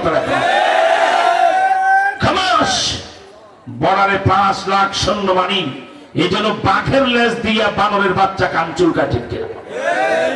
জঙ্গলে রয়্যাল বেঙ্গল টাইগার ঘুমায়, 8 হাত লম্বা, 2.5 হাত লেজ। বানর তো জন্মগত ভাবে বান্দামি করে। ঠিক না? জঙ্গলের বাঘের ঘুমাইতে দেখে বানরের শখ জাগছে, এত বড় লেজ, আবার লেজের চুলগুলি সরার মতো মোটা মোটা কান চুলকাইতে বড় আরাম হবে। তাই বানর নিচে নাইমা বাঘের লেজ কানে ঢুকাইয়া টোলা দেয়। পাশে দিয়ে শিয়াল পন্ডি যায় করে, এই বান্দরের বাচ্চা, জানের মায়া নাই, কার লেজটা তুই কার চুল খাস। বাঁচতে চাইলে তাড়াতাড়ি পালা, চোখ খুলে যদি একবার দেখতে পায় তার লেজটাকে কার চুলকায় গোষ্ঠী সুদ্ধা সভা করে ফেলাবে। ঠিক কিনা? কিন্তু বান্দর চোর না শুনে ধর্মেরও কাহিনী, কি বলেন? ঠিক না? বাঘ কয় আমার লেজটা নাকি, কাঁচা ঘুম, চোখ লাভ বলছে, খুলে দেখে বানরের লেজটা এক থাবাটা ধরে চামড়াটা টান্ডা ছিঁড়ে যখন কলজাটা খায়, তখন বান্দরের বাচ্চায় বুঝছে বাঘ কোন ঠাকুরের নাম। ঠিক কিনা? সারাল্লার বাচ্চা, মালাউনের বাচ্চা, কি করেছে তোমরা? লজ্জা হয় না? ৭৬ বছর হলো তোমরা ইংরেজরা যাওয়ার পরে হিন্দুস্তান নামে আর পাকিস্তান নামে 2 নেশন দ্বিজাতি তত্ত্বের ভিত্তিতে ভারতটা টুকরো হলো, আমরা পাকিস্তান হয়ে আজকের বাংলাদেশ, আর তুমি হিন্দুস্তান। এই মালাউনের বাচ্চা, চালাল্লার বাচ্চা, বল ৭৬ বছরে এমন কি উন্নতি করেছো? তোমার দেশটা বিদেশ দেখতে যায়, আজও তোর দেশে পর্যটক যায় আমার মুসলমানের তাজমহল দেখতে, আজও তোর দেশে বিদেশিরা লাখ লাখ টাকা নিয়ে দেখতে যায় আমার কুতুব মিনার, আমার হায়দ্রাবাদ, আজও তোর দেশ দেখতে যায় আমার খালদা মঈনুদ্দিন চিশতির বাজার, আজও তোর দেশের সমস্ত সৌন্দর্যের একচ্ছত্র স্থাপতি আমরা মুসলমানেরা, ঠিক কিনা? তাজমহলটা বন্ধ করে দেখ তোর দেশে কয়জন পর্যটক যায়, কি বলেন ঠিক না? তাজমহলকে তোর বাবার বানানো, তাজমহল আমার বাদশাহ শাহজাহান বানিয়েছে। ৮৫০ বছর আমরা ভারত শাসন করেছি, আমরাই ভারতকে শাসন করব, ঠিক কিনা? তাই আমার ভাইদেরকে আমি বলি, আল্লাহু আকবার, একটু চিন্তা করবেন না। আপনারা দুইটা আমলের ওয়াদা আমাকে করেন, তাহলে আমি আপনাদেরকে গজওয়াতুল হিন্দের কথা এখনই শোনায়া 20 মিনিটের ভিতরে আমরা মুনাজাতের দিকে যেতে পারবো ইনশাআল্লাহ। আর তাহিয়াতে যেভাবে পড়ে সেভাবে বসুন, আর দুইটা আমলের কথা শুনে চোখের পানি ছেড়ে গজওয়াতুল হিন্দের সিদ্ধান্ত নেন যে এবার আমরা সেই মাঠে নামবো যেই মাঠে নামলে কোরআন হাদিস দিয়ে চলবে দেশ, ঠিক কিনা? আর তাহিয়াতে যেভাবে পড়ে সেভাবে মজবুত ভাবে বসেন। আমি যে দুইটা আমলের কথা বলবো, একটা আল্লাহর ইবাদত আর একটা নবীজির সুন্নাত। জানতে চাই বিপদে পড়লে আল্লাহর কাছে সাহায্য চেতে হয় দুইটি আমলের মাধ্যমে। আল্লাহ নিজের কথা, ইয়া আইয়ুহাল্লাযীনা আমানুস্তাঈনু বিস-সাবরি ওয়াস-সালাহ। আমরা সবরের পরীক্ষা পাস করে ফেলেছি। এই বাংলাদেশ, আল্লাহ এই যুবকরা, এই হাঁটো কেন, বসো। 25 লাখ টাকা দেবো, বাতাস যায় না কানে, বল বেটা। 25 লাখ টাকার গল্প তো শুনেই নেই। বাংলাদেশের ১,২৫,০০,০০০ যুবকদের তালিকা হচ্ছে, 25 লক্ষ টাকা করে তাদেরকে বিনা সুদে ঋণ দেবো, আলহামদুলিল্লাহ। তাহলে আমার কোন যুবক পিস্তল নিয়ে আর ছুরি নিয়ে ছিনতাই করবে না, মারামারি করবে না। ওরা মাছের খামার, গরুর খামার, তারপরে মুরগির খামার করে স্বাবলম্বী হবে। অশিক্ষিত বন্ধুদেরকে তার খামারে চাকরি দেবে। 10 বছর পরে সরকারের ওই 25 লক্ষ টাকা বিনা সুদের টাকা সরকারকে ব্যাক করবে। আমার দেশ মালয়েশিয়া আর সৌদি আরবের সে ধনী রাষ্ট্র হয়ে যাবে, ঠিক কিনা? আমার ভাইরা, একটাতে আমরা পাশ করেছি, সবর। I can challenge not only Bangladesh, all countries of the world, side to side and corner to corner, all over the world, east to west, west to east, north to south, south to north. গোটা পৃথিবীর মানচিত্রে এমন একটা দেশ দেখাও, এমন একটা রাষ্ট্র দেখাও, একজন নামাজি মুসলমান আইনজীবী, গালে দাড়ি যুবক মানুষ আদালত চত্বরে ফালাইয়া, পাথর দিয়া থেতলাইয়া মাথা, ত্রিশূল দিয়া গলা কেটে হত্যা করে ইসকন, হিন্দুদের জঙ্গি সংগঠন হিন্দুরা। এত বড় উস্কানির পরেও আমরা বিশ্ববার এত ধৈর্য ধারণ করেছি, একটা হিন্দু ভাইয়ের মন্দিরে হাত দেয়নি, ঠিক কিনা? ঠিক কিনা ধরে খান? একজন হিন্দু ভাইয়ের গায়ে আমরা আঘাত করি না। আল্লাহু আকবার বলেন। ধৈর্যের পরীক্ষায় বাংলাদেশ পাশ করেছে, আলহামদুলিল্লাহ বলেন। এখন নামাজের পরীক্ষায় পাশ করতে হবে। এ আমার ভাইয়ের আল্লাহর হস্তে পড়ি, আওয়ামী লীগ হও, বিএনপি হও, যার আমলে নামাজের আমল নাই, তওবা করে 5 ওয়াক্ত নামাজ ধরতে হবে, ঠিক কিনা? নামাজের বিষয়ে আপনাদেরকে বলবো, বেনামাজিকে আল্লাহ সাহায্য করেন না। আমার মনে হয় কয়েক বছর নাও লাগতে পারে, অল্প সময়ের ভিতরেই বর্ডারে যেহেতু শত্রুর সৈন্য গজওয়াতুল হিন্দ শুরু হয়ে যেতে পারে। বেনামাজিকে আল্লাহ সাহায্য করেন, বেনামাজিকে আল্লাহ পাক কোন রকমের সহযোগিতা করবেন। তাই আল্লাহর হস্তে বলছি, বাবা, রাষ্ট্রটা যদি টিকাতে চাও, নিজের কপালটা যদি ভালো করতে চাও, আজ থেকে নিয়ত করে আমি 5 ওয়াক্ত নামাজ পড়বো। নামাজ কেমন জানেন ইসলামে? এই যে বেনামাজি যুবকরা শোনো, একটা লোকের হাত আছে ব্যবহার করতে পারে না, আমরা বলি লুলা, ঠিক না? হাত এলোমেলো, আমরা কি বলি? লুলা। একটা লোকের পা আছে ব্যবহার করতে পারে না, আমরা কি বলি? ল্যাংড়া। কি বলি? একটা লোকের চোখ নেই, আমরা বলি অন্ধ। এই যে গোপালপুর, মজিদপুর, আপনারা বলেন হাত নাই, পা নাই, চোখ নাই, এরপরে কি মানুষ বাঁচে না? কি বলে? আরো ভালো বাঁচে, ঠিক কিনা? রেল স্টেশনের পাশে যায় দেখে অন্ধ, রাজপুত্রের মতো নুদুর চেহারা, ঠিক কিনা? চেহারার মধ্যে নূর ঝলঝল করে, কেন? সুখের গুণা থেকে বেঁচে থাকাতে অন্ধের চেহারার ভিতরে নূর থাকে। কি বলেন, ঠিক না? অল্প কথা কি বোঝা গেল? এই বেনামাজি শোনো, মা বোনরাও শোনেন, হাত নাই, পা নাই, চোখ নাই, এরপর একটা মানুষের বাঁচতে কোনো অসুবিধা নাই। কিন্তু জানতে চাই, গোপালগঞ্জ, গোপালপুর থানার লোক, আপনারা মজিদপুর এলাকার মানুষ, একটা মাদ্রাসার চত্বরে, নবীর বাড়ির চত্বরে বসে আছেন, সুবহানাল্লাহ। জানতে চাই, হাত পা ছাড়া মানুষ বাঁচে, কিন্তু একটা মানুষের দেহ থেকে মাথাটা কেটে যদি আলাদা ফেলে দেওয়া হয় এরপরে মানুষটা বাঁচে? পিছনে মনে হয় গলা কাটা মানুষে বাঁচে, তাহলে মুখ খোলেন না কেন? গলা কেটে ফেলে আর মানুষ বাঁচে? গলা কাটা মানুষ দেখছেন জীবনে? দেখছেন আপনারা? যত বড় বুজুর্গ হন, আল্লাহর ওলি কুতুব, অমাবস্যা রাত 2:30টায় নিজের গ্রামের বাড়ির পুকুরে উজু করতেছেন, তাহাজ্জুদ পড়বেন। এমন সময় যদি দেখেন পুকুরের ডান দিক থেকে 10-12 জন গলা কাটা লোক আপনার দিকে আগায় আসতেছে, উজু পুরাপুরি শেষ করবেন না?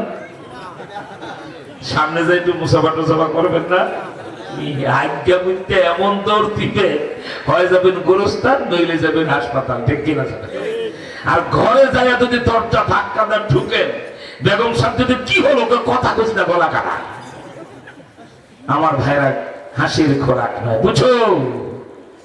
গলা কেটে ফেলে দিলে, মাথা কেটে ফেলে দিলে মানুষ যেমন বাঁচে না, একজন মুসলমান 5 ওয়াক্ত নামাজ না পড়লে তার নাম আর মুসলমানের খাতায় থাকে না। তুমি এমপি, মন্ত্রী, কোটিপতি, শিল্পপতি, দলপতি, রাষ্ট্রপতি, প্রধানমন্ত্রী, তোমার ডাক্তার, ইঞ্জিনিয়ার, তোমার এমপিগিরি, মন্ত্রীগিরি সব ঠিক আছে, কিন্তু 5 ওয়াক্ত নামাজ না পড়ার কারণে মুসলমানগিরি নাই। প্রশ্ন করি, জবাব দেন। আপনার কোন হিন্দু বন্ধু যদি বলে, ভাই এই দোস্ত, তোর নাম তো আব্দুল সালাম, আজ থেকে আমাদের হিন্দুদের মতো তোর নামটা বাংলায় লিখে দিই শান্তি দাস, রাজি হবেন? 1 লাখ টাকা দেয় দোস্ত, রাজি হবেন?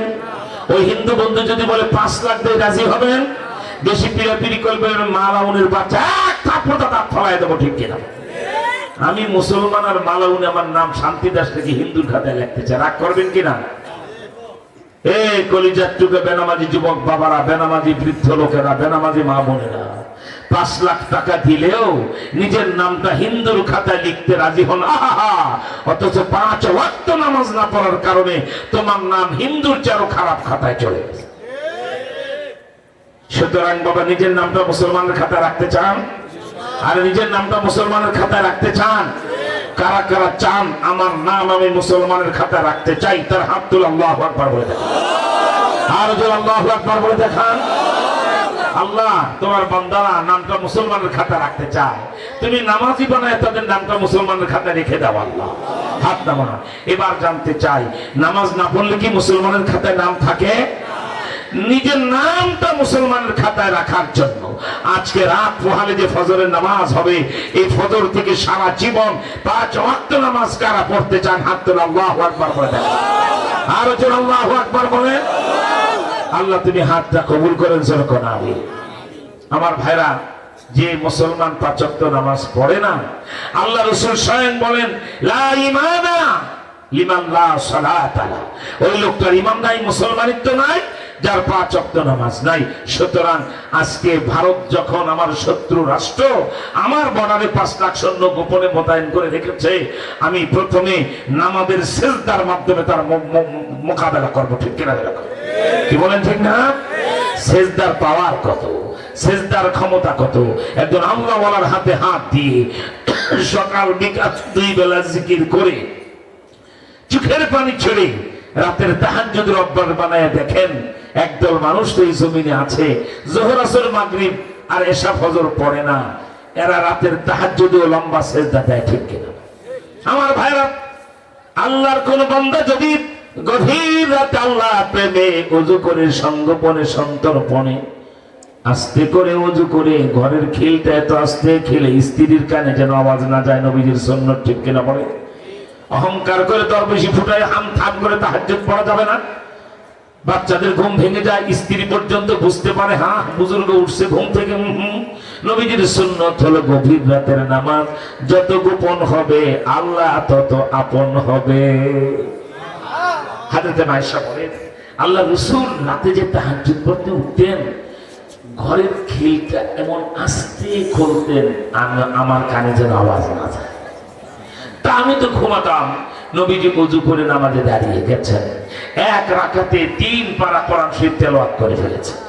এখন নবীজি রুকু করেছেন, সিজদায় যায়া মা আয়েশা বলেন, আমি আমার স্বামী মুহাম্মদ সাল্লাল্লাহু আলাইহি ওয়াসাল্লাম এমন ছোট্ট ঘরে থাকতাম, আমি যে পা লম্বা করে ঘুমোতাম, নবীজি দাঁড়িয়ে তো কেরাত পড়েছেন, রুকুও দিলেন, সেজদায় ঘরে জায়গা নাই, আমার পা এরকম বাঁকা করে জায়গাটা ফাঁকা করে নবীজি সেজদা দিতেন। একবার দুইবার নবীজির স্পর্শ লাগলে আমার চোখ খুলে যেত। হযরতে মা আয়েশা বলেন, আল্লাহর নবীকে এভাবে আমার পা সরায়া সেজদা দিতে দেখে নিজের বড় অপরাধী মনে হতো। তাড়াতাড়ি উঠে ওযু করে আমিও আল্লাহর নবীর পিছনে তাহাজ্জুদে দাঁড়িয়ে যেতাম। আমার ভাইরা, আমি আল্লাহকে হাতের নাতে চেনে বলি, একজন আল্লাহওয়ালা আহলুল্লাহ সাহেবে কাশ, এই জমানার মুজাহিদ জেল খাটছে যারা, আল্লাহ প্রেমে মত্ত যারা, এমন আল্লাহওয়ালাদের হাতে হাত দিয়ে পাঁচ ওয়াক্ত নামাজ পড়ে, মাথায় টুপি, গালে দাড়ি, ওযুর আগে মেসওয়াক, খাওয়ার আগে দস্তরখান রেখে আপনি নিজে তাহাজ্জুদের ভিতরে দাঁড়ায়া দেখেন, আস্তে আস্তে ওযু করে নামাজের ভিতরে দাঁড়ায়া আপনি কেরাত পরে রুকু করে সেজদায় যায় যদি বলেন, আমার মাওলাই কই, আমার মাওলাই কই, আল্লাহ পাক বলে, বান্দা খেয়াল করে দেখো, ওয়ানাহানু আকরাবু ইলাইহি মিন হাবলিল ওয়ারিদ। আল্লাহু আকবার। আল্লাহ ডাকটা বলে, বান্দা খেয়াল করে দেখ, কোথায় তুমি আমার সেজদায় খোঁজো, তোমার গলার মোটা আরবটা যত না কাছে, আমি আল্লাহ তার চেয়ে আরো কাছে। তারপরও বান্দার মজা স্বাদ মিটে না, স্বাদ আরো বাড়ে। আল্লাহ যত কাছাকাছি হয়, বান্দার প্রেমের আগুন এত ধাউ ধাউ করে জ্বলে উঠে। আবার সেজদায় যায় বলে, আমার মাওলাই কই, আমার মাওলাই কই।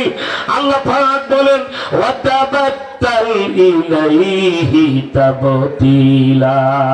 এ বান্দা তাকায় দেখ, এবার তোর হাত আমার হাত এক হাত হয়ে গেছে। আল্লাহু আকবার। বান্দা তাকায় দেখো, তোমার পা আমার পা। বান্দা তাকায় দেখ, যেদিকে তাকাইবা, আইনা বা তুয়াল্লু ফাসাম্মা ওয়াজহুল্লাহ। এ মাই যে দর দেখতা হো তো হি তো হো। আল্লাহু আকবার। আমার ভাইরা, এভাবে যদি আল্লাহকে ডাকতে ডাকতে ডাকতে ডাকতে আমরা আপন করতে পারি, এই সবকটা যদি আদায় করতে পারি, পাঁচ ওয়াক্ত নামাজ পড়বো, তাহাজ্জুদে গোপনে সেজদা দেব। আর একটা সবক হলো, আমরা যদি হক্কানি উলামায়ে কেরামদের পরামর্শ চলে প্রত্যেকটা কাজে নবীজির সুন্নাত। এই যুবক, এই জামার দিকে তাকাও, এই বুড়ো তাকাও, আমরা ফাও ফাও টুপিটা মাথায় দেই নাই, তুমি যে মাথা খালি রেখেছো, তোমার লজ্জা হয় না? জানো কত বড় লাভ? মাথায় যদি এই নিয়ে টুপি দিয়ে চলো, মাদ্রাসা আমার নবীর ঘর, কয়েকটা তাজা সুন্নত নিয়ে যাও, যে আমি টুপি মাথায় দিই নবীর সুন্নত মনে করে, টুপিওয়ালা মাথায় হাসরের ময়দানে সূর্যের তাপ লাগবে না। তুমি ওযুর আগে এই যে একটা মেসওয়াক, এই যে দেখো বাবা, একটা কাঠের টুকরা, এটা আমার পকেটে থাকে। আমি প্লেনে উঠি, গাড়িতে থাকি, আর হেলিকপ্টারে উঠি, এই মেসওয়াক আমার পকেটেই থাকে। এতে কি আমার টিকিটের মান কমে যায়? আমার ইজ্জত ছোট হয়ে যায়? আমি যখন ডোমেস্টিক এয়ারবাসের ফ্লাইটে Dhaka to Chittagong, Dhaka to Jessore, Dhaka to কি বলা হয় আপনার সিলেট, এই প্লেনগুলিতে আমি যাত্রী হিসাবে যাই। আবার মাঝে মাঝে আমরা হেলিকপ্টারে দুইজন তিনজন যখন এক এক জায়গায় মাহফিলে যাই, এই মেসওয়াক আমার পকেটে থাকে। স্পন্দিত হৃদয় আমার গর্ব হয়, আমি বিমান যাত্রী আকাশ পথে, আমার পকেটে নবীর মেসওয়াক। জানো, আমার দাদা উস্তাদ শেখুল হাদিস আল্লামা জাকারিয়া রাহমাতুল্লাহি আলাইহি ফাযাইল আমাল যিনি লিখেছেন, তবলিগের ভাইরা যে কিতাবটা সারা পৃথিবীর মসজিদে তালিম করেন, ঠিক কিনা বলেন? উনি 70টা ফজিলত লিখেছেন এই মেসওয়াকের। আল্লাহু আকবার। আমাদের 20 টাকা দিয়ে কিনি, পকেট সাইজ করে পকেটে রাখতে হয়। এই মজিদপুর গ্রামে 1 টাকা লাগবে না, একটা দা হাতে একটা নিম গাছের ডালে কোপ দিলি মেসওয়াক হয়ে যাবে, ঠিক কিনা? এই মেসওয়াকটা করে যদি তুমি ওযুর আগে মেসওয়াকটা করে নামাজ পড়তে পারো, এক রাকাতে 27 রাকাতের সব প্রতি রাকাতে পাইবে। শেখুল হাদিস জাকারিয়া রাহমাতুল্লাহ আলাইহি 70টা ফজিলত 3টা শোনায় দেই। আল্লাহর ওলি হযরতে আল্লামা শেখুল হাদিস জাকারিয়া রাহমাতুল্লাহি আলাইহি লিখেছেন, ওযুর আগে মিসওয়াক করে যারা ওযু করে নামাজ পড়বে, ওই মুখ দিয়া মৃত্যুর সময় কলমায়ে তয়্যিবা বেহে বাহির হয়ে আসবে। এর চেয়ে বড় কি চাও? প্রত্যেকটা মুসলমানের সাধনা, হে প্রভু, আমি যেন মৃত্যুর সময় কলমা পড়ে মরতে পারি। আপনাদের কি মন চায় না বাবা?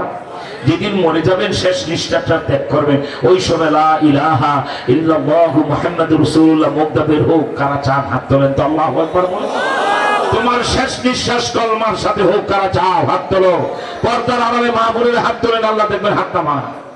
মেসওয়াক বলছে, এ বোকা, আমাকে ব্যবহার করো, মৃত্যুর সময় তোমার সামনে আমি কলমা বের করে দেবো। সুবহানাল্লাহ বলেন। আমার ভাইরা, যারা নিয়মিত মিসওয়াক করবে কবরের প্রশ্নের উত্তর একবার পানির মতো সহজ হয়ে যাবে। যারা নিয়মিত মিসওয়াক করবে হাসরের ময়দানে 50,000 বছর দাঁড়িয়ে তাদের কোনো হিসাব দেওয়া লাগবে না। আল্লাহু আকবার। এই মিসওয়াকটা করবেন, টুপিটা মাথায় রাখবেন।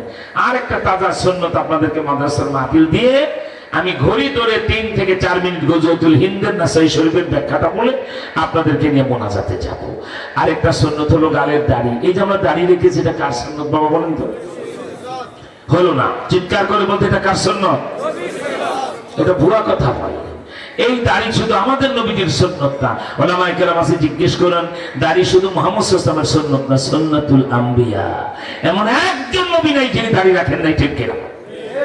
এই যুবক, তার মানে কি হলো, তুমি যদি গালে দাড়ি রাখো, লক্ষ লক্ষ নবীকে ফুলের মালা বানায় গলায় ঝুলায় রাখো, কারণ সুন্নাতুল আম্বিয়া। কি বলেন, ঠিক না?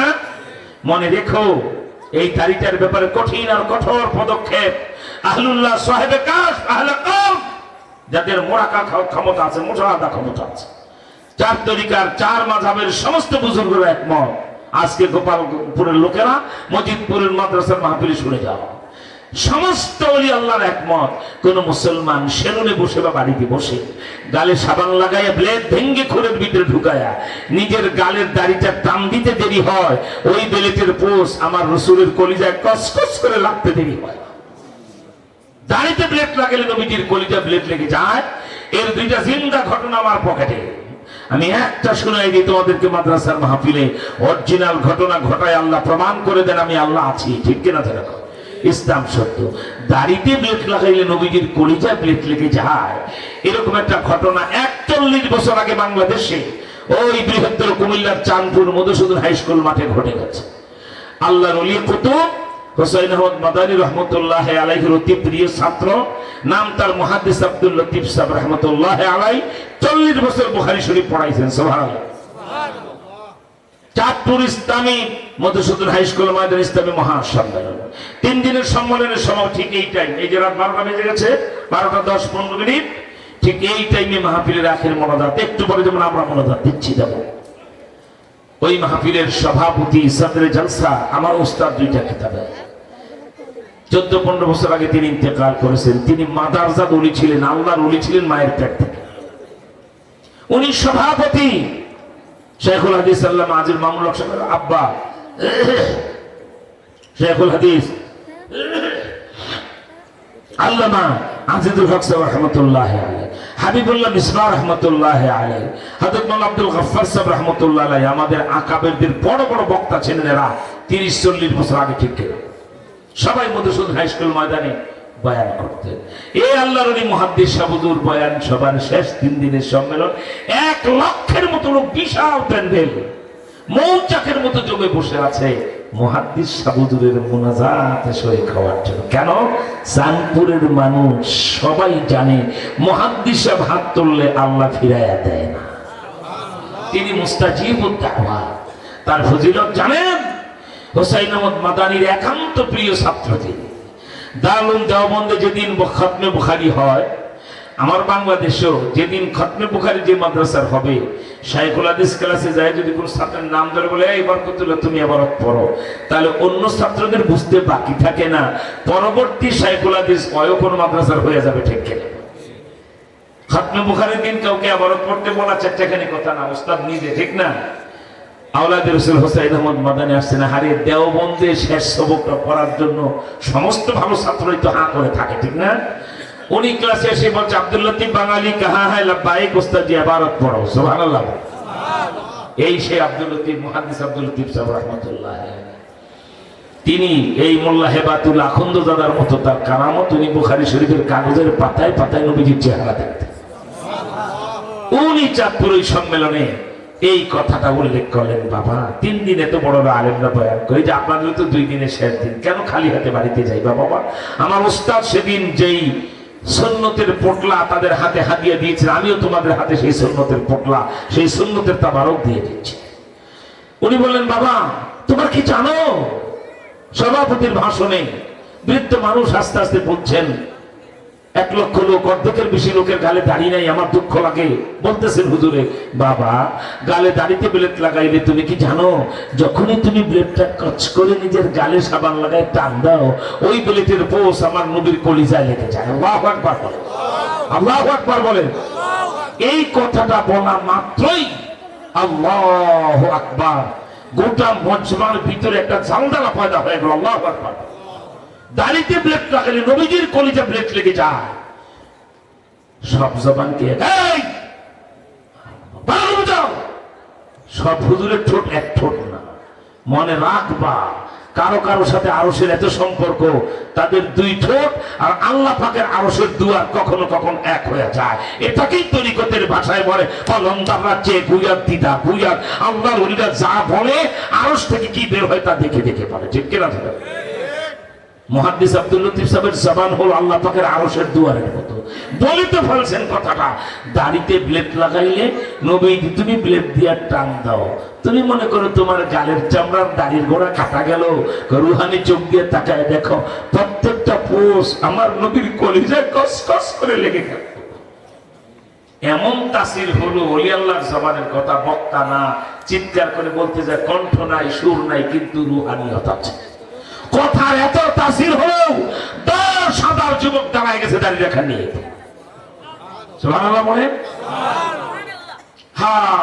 এটা মাদ্রাসা, তাজা সুন্নত নিয়ে যান। ইন্ডিয়ার বিরুদ্ধে লড়তে হবে গজওয়াতুল হিন্দে। বর্ডারে 5 লক্ষ গোপন সৈন্য মোতায়েন করা। 5 ওয়াক্ত নামাজ পড়েন, দাঁড়িয়ে রাখেন, আর যে আমলগুলি বলেছে করেন। এরপরে লড়াই হবে ইনশাআল্লাহ। ভারতকে পরাস্ত করে নবীজির হাদিস বাস্তবায়ন করবো আমরা ইনশাআল্লাহ। আমার ভাইরা, আল্লাহর ওলির কথা শুনে 10,000 যুবক দাঁড়িয়ে গেল। দাঁড়িয়ে এদের একজন নান্নু শেখ, চাঁদপুর আলকায় জুট মিলের শ্রমিক নেতা, একজন তো স্টেজের সামনে এসে হুজুর বুড়া মানুষ এরকম চাপড়ার মধ্যে শীতের দিন পড়া আইসাই হুজুরের পা জড়ায় ধরছে। এ বাবা কি হলো তোমার? 1 লাখ লোকের মাঝে পা জড়ায় বসে আছে, চিৎকার দিয়ে স্টেজে উঠে গেছে। কি হয়েছে তোমার? হুজুর আমি নান্নু শেখ, পশ্চিম সিরাজগঞ্জে আমার বাড়ি, আমি আলকায় জুট মিলের শ্রমিক নেতা। আমি যদি জীবনে কোনো আলেমের মুখে এই কথার আগে শুনতাম দাড়িতে ব্লেড লাগালে নবীজির কলিজা ব্লেড লেগে যায়, আমি জীবনে কোনোদিন হুজুর দাড়িতে ব্লেড লাগাইতাম না। হুজুর আপনি আমাদের জাফরাবাদ মাদ্রাসায় শেখুল হাদিস বুখারী শরীফ পড়ান। হুজুর আপনি যেই হাত দিয়া বুখারী শরীফের কাগজের পাতা উল্টায় উল্টায় বুখারী শরীফ পড়ান, এই হাতটা যদি আমার গালে লাগায় দেন আমি গাড়ি রাখবো। হক্কানি কি মুরিদের হাদিয়ার পোটলা বড় দেখলে খুশি হয় না। মুরিদ হওয়ার সময় গালে দাড়ি ছিল না, 6 মাস পরে দেখা করতে আসছে চাপ দাড়ি। পিসাবকে এর চেয়ে বড় হাদিয়ার আমার দরকার নাই, ঠিক কিনা? আর গরু মার্কা ছাগল মার্কা পীর হইলে মুরিদের গরু দেখে পিসাব পাম দেয় কি বাবা, গরু আর নাই মনে আতি নিয়েছো। আতি যেমন জাতের পীর তেমন জাতের মুরিদ, ঠিক কিনা? আল্লাহর ওলি খুব খুশি হইলেন, মুহাদ্দিস হুজুর তার গালে হাত বুলাইয়া দিলেন। দাড়ি রেখেছেন নান্নু শেখ। পার হয়ে গেল 6 মাস, চাপ দাড়ি 2-2.5 ইঞ্চি লম্বা হয়ে গেছে, কচকচা দাড়ি, চমৎকার চাপ দাড়ি। কিন্তু 6 মাস পরে, আমি 10 মিনিটের ঘটনা আপনাদেরকে 3 মিনিটে বলে দেই, কারণ সবাই আমি আর দিতে পারছি না, রাত হয়ে যাচ্ছে। আমার ভাইরা, 6 মাসের রাখা দাড়ি পারিবারিক একটা গন্ডগোল, একটা বিয়ে অনুষ্ঠানকে কেন্দ্র করে সম্ভবত নান্নুর শালীর বিয়েতে যেতে হবে, দাড়িটা ফেলে দিতে হবে, একটা পারিবারিক বিশাল ঘটনা ঘটে গেল। নান্নুকে এই শর্তে রাজি করলো, এবার যে দাড়ি ফেলে রাখবে আর কখন কেউ তাকে দাড়ি ফেলতে বলবে না। কিন্তু নান্নুর মনে একটা কথা রেখাপাত হয়ে গেছে। মুহাদ্দিস হুজুর বললেন দাড়িতে ব্লেড লাগাইলে নবীজির কলিজা ব্লেড লেগে যায়, ছাতা একবার যে ফালাবো এই পোস্টটাও তো আমার নবীর কলিজাই লাগবে। তার দিল সায় দেয় না। এখনো চাঁদপুরে গেলে দেখবেন মধুসূদন হাই স্কুল মাঠের পর একটা হোটেল, পলাশ হোটেল। ওই হোটেলটার 1/4 কিলোমিটার দক্ষিণে জায়গাটার নাম লোহারপুর। সেখানে এখনো কয়েকটা সেলুন আছে, তদানীন 41 বছর আগে হচ্ছে। নান্নু সর্বশেষ সবার কথায় রাজি হয়ে দাড়ি ফেলতে গেছে, বলেন না? সকালবেলা ফার্স্ট মর্নিং কাক ভোর নান্নু যায় সেলুন চেয়ারে বসেছে। সেলুন চেয়ারে বসে একা একা সেলুনের নাপিত দোকান খুলে পাশের দোকানে চা খেতে গিয়েছে, চা খেয়ে তার কাজ শুরু করবে। নান্নু বিশাল গ্লাসের সামনে বসে চাপ দাড়িগুলি দেখে অজান্তেই টপ টপ টপ টপ করে চোখের পানি তার বুকে জড়ায় পড়তেছে। আমার ভাইরা, আসছে নাপিত, নানু ভাই, আরে আপনি আপনি শ্রমিক নেতা, আমার প্রতিদিনের কাস্টমার, প্রত্যেকদিন আমি আপনাকে ক্লিন শেভ করে দিতাম, আজকে আপনি 6 মাস ধরে আসেন না। ভালো চমৎকার দাড়ি রেখেছেন, ভালোই তো দেখা যায়, চাপ দাড়ি রাখলেন কেন? আজকে আবার ফেরতে আসছেন কেন? আবার কাঁদেন কেন? নান্নু ধমক দেওয়া বলছে, চুপ করো মিয়া, হিন্দু মানুষ, এত কথা জিজ্ঞেস করো কেন? কাজ করো, দাড়ি ফালায় দাও, নাউজুবিল্লাহ।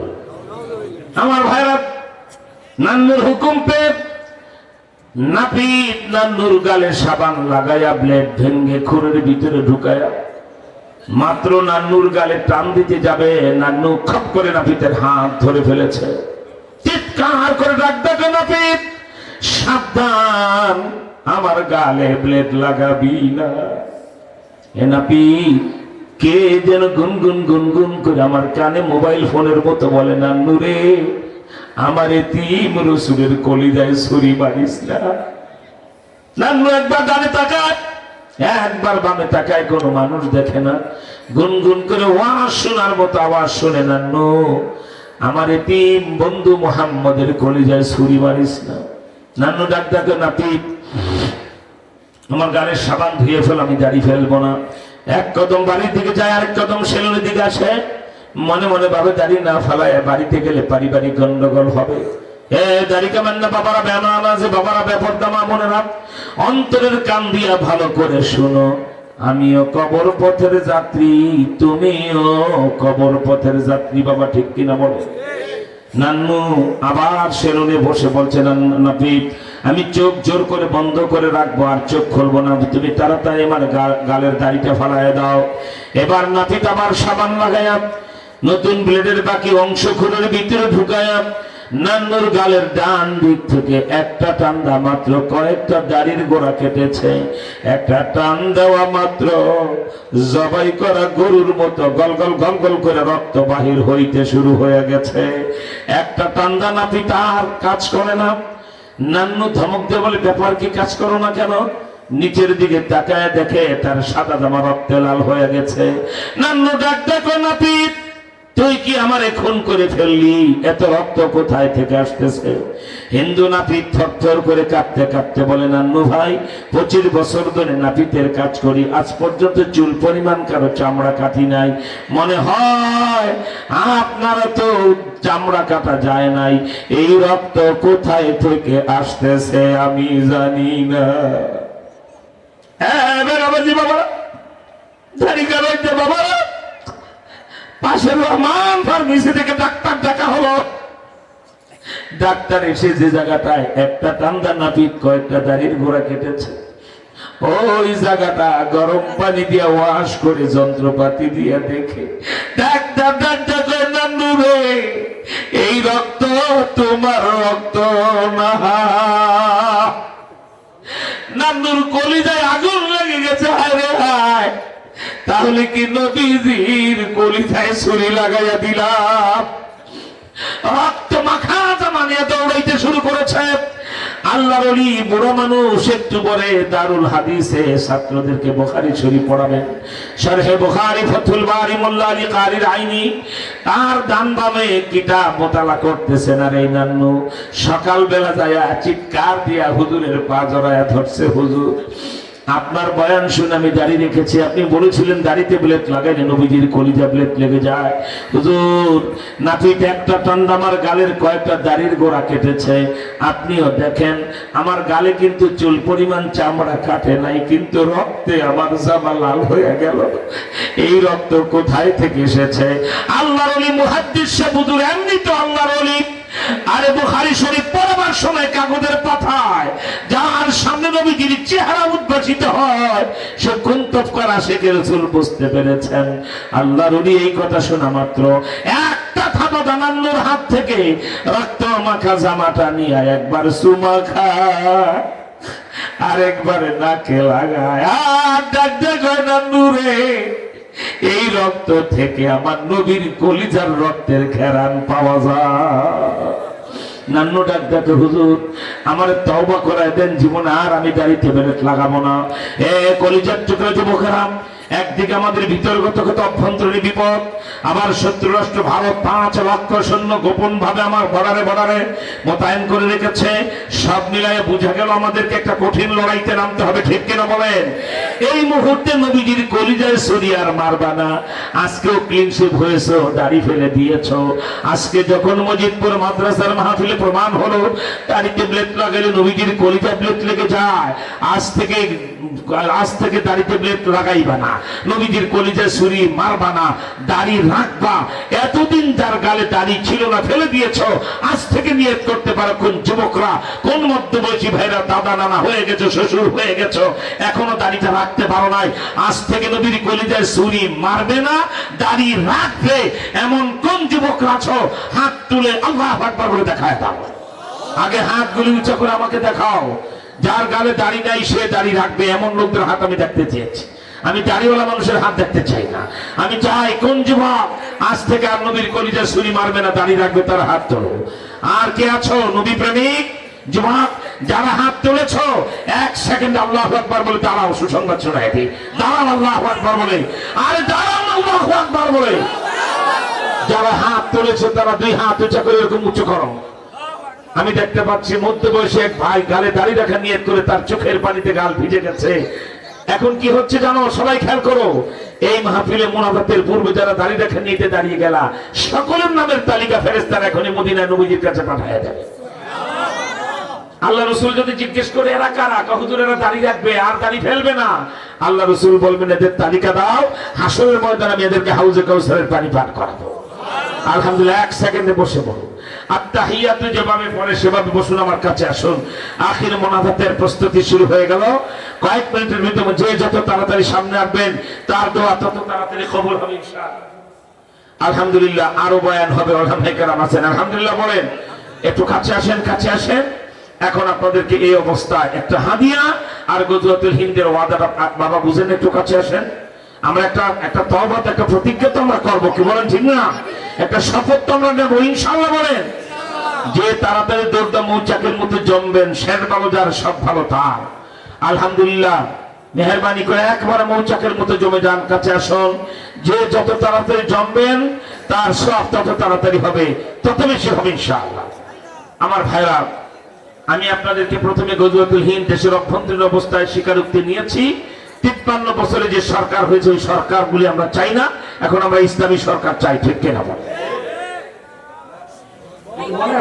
মনে করে দেবে রাখুন, জানেন খেয়াল নষ্ট করলে কিন্তু খুব ক্ষতি। আলহামদুলিল্লাহ, খামোশ, এই বসেন, এই বাচ্চারা বসো, বসো।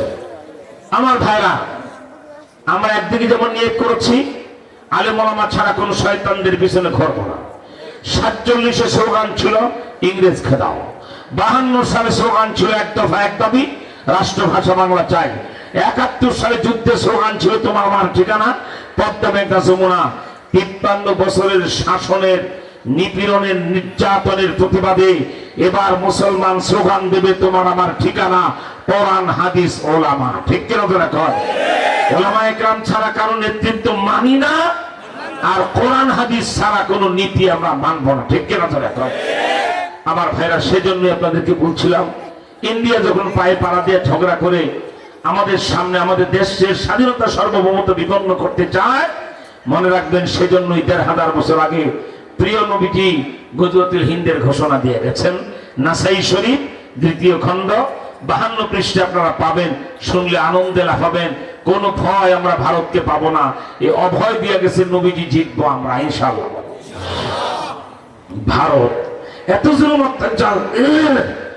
জুলুম অত্যাচার মুসলমানদের উপরে করবে, এক পর্যায়ে ভারতের বিরুদ্ধে মুসলমানদের যুদ্ধ শুরু হয়ে যাবে। সেই যুদ্ধের নাম নবীজি গজওয়াতুল হিন্দ দিয়েছেন।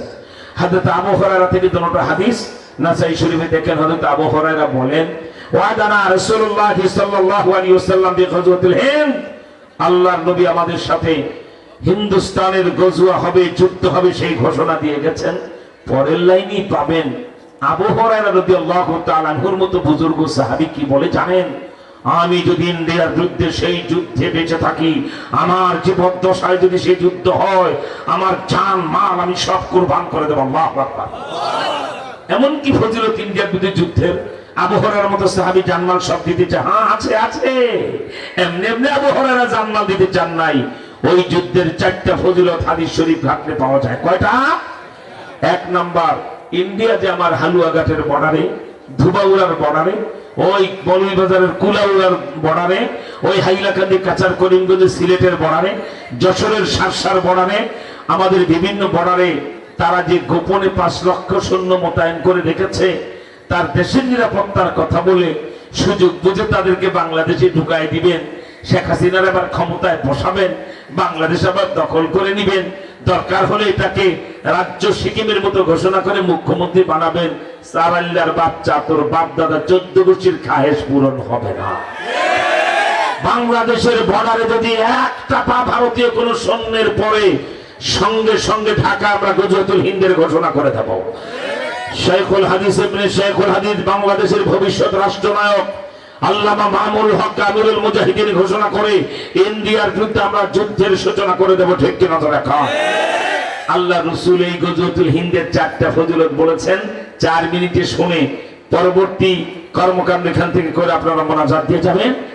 1, নবীজি বলেছেন ইন্ডিয়ার বিরুদ্ধে আমার যে সকল উম্মতেরা ময়দানে যুদ্ধ করবে সবাই বিনা হিসাবে বেহেশতে চলে যাবে।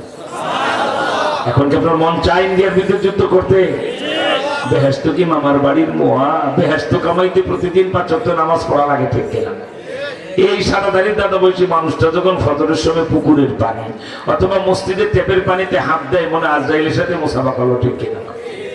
আর যদি গোসল ফরজ হয় আর ইমানদার হয়, গোসল করে যত কষ্ট হোক নামাজ আমি পড়বই। এই শীতে যদি যুবক গ্রামের পুকুরে লাফায় ফজর আগে নামে, মনে হয় আজরাইলের সাথে ঈদের দিনের কোলাকুলি করে। ঠিক কিনা? এত কষ্ট কেন? বেহেশত চাই। আর নবীজি বলেছেন ইন্ডিয়ার যুদ্ধে যারা যুদ্ধের ময়দানে নামবে তারা সব বিনা হিসাবে বেহেশতে যাবে। আপনার আমার ভিতর থেকে এই স্লোগান এখন উঠতে হবে, ইন্ডিয়ার যুদ্ধে লড়বো মোরা, বিনা হিসাবে বেহেশতে যাবো মোরা। ঠিক কেন? 2 নম্বর ফজিলত নবীজি বলেছেন 1 লক্ষ কোটি যদি মুশরিক সৈন্য মারা যায়, 2-1000 মুসলমান শহীদ হইতে পারে না। যারা ওই যুদ্ধে শহীদ হবে হুম আফজালুস শুহাদা, তারা শহীদ সম্রাট হবেন। সুবহানাল্লাহ বলবেন। 3 নম্বর নবীজি যে কথা বলেছেন যুদ্ধের ফলাফল, সেটা শোনার জন্য 2টা হাত মুষ্টিবদ্ধভাবে শক্তভাবে ধরেন। এরকম মুষ্টিবদ্ধভাবে শক্তভাবে ধরে উঁচা করেন 2টা হাত, সবাই খুব দ্রুত উঁচা করেন। আল্লাহর নবী বললেন ওই যুদ্ধে জানো আবু বকর ওমর ফলাফল কি হবে? আল্লাহ রাসূল ভালো জানেন। নবীজি বললেন ইন্ডিয়ার যুদ্ধে সেই গজওয়াতুল হিন্দে আমার উম্মতেরা জিতে যাবে, জিতে যাবে, জিতে যাবে। আল্লাহু আকবার বলে একটা গলা ফাটা বলছে। এখন হয় না চিৎকার করে আল্লাহু আকবার বলে। হাত নামান, খামোশ। নবীজি বলেছেন আমরা জিতে যাব। এখন কি হেরে যাওয়ার কোনো আশঙ্কা আছে?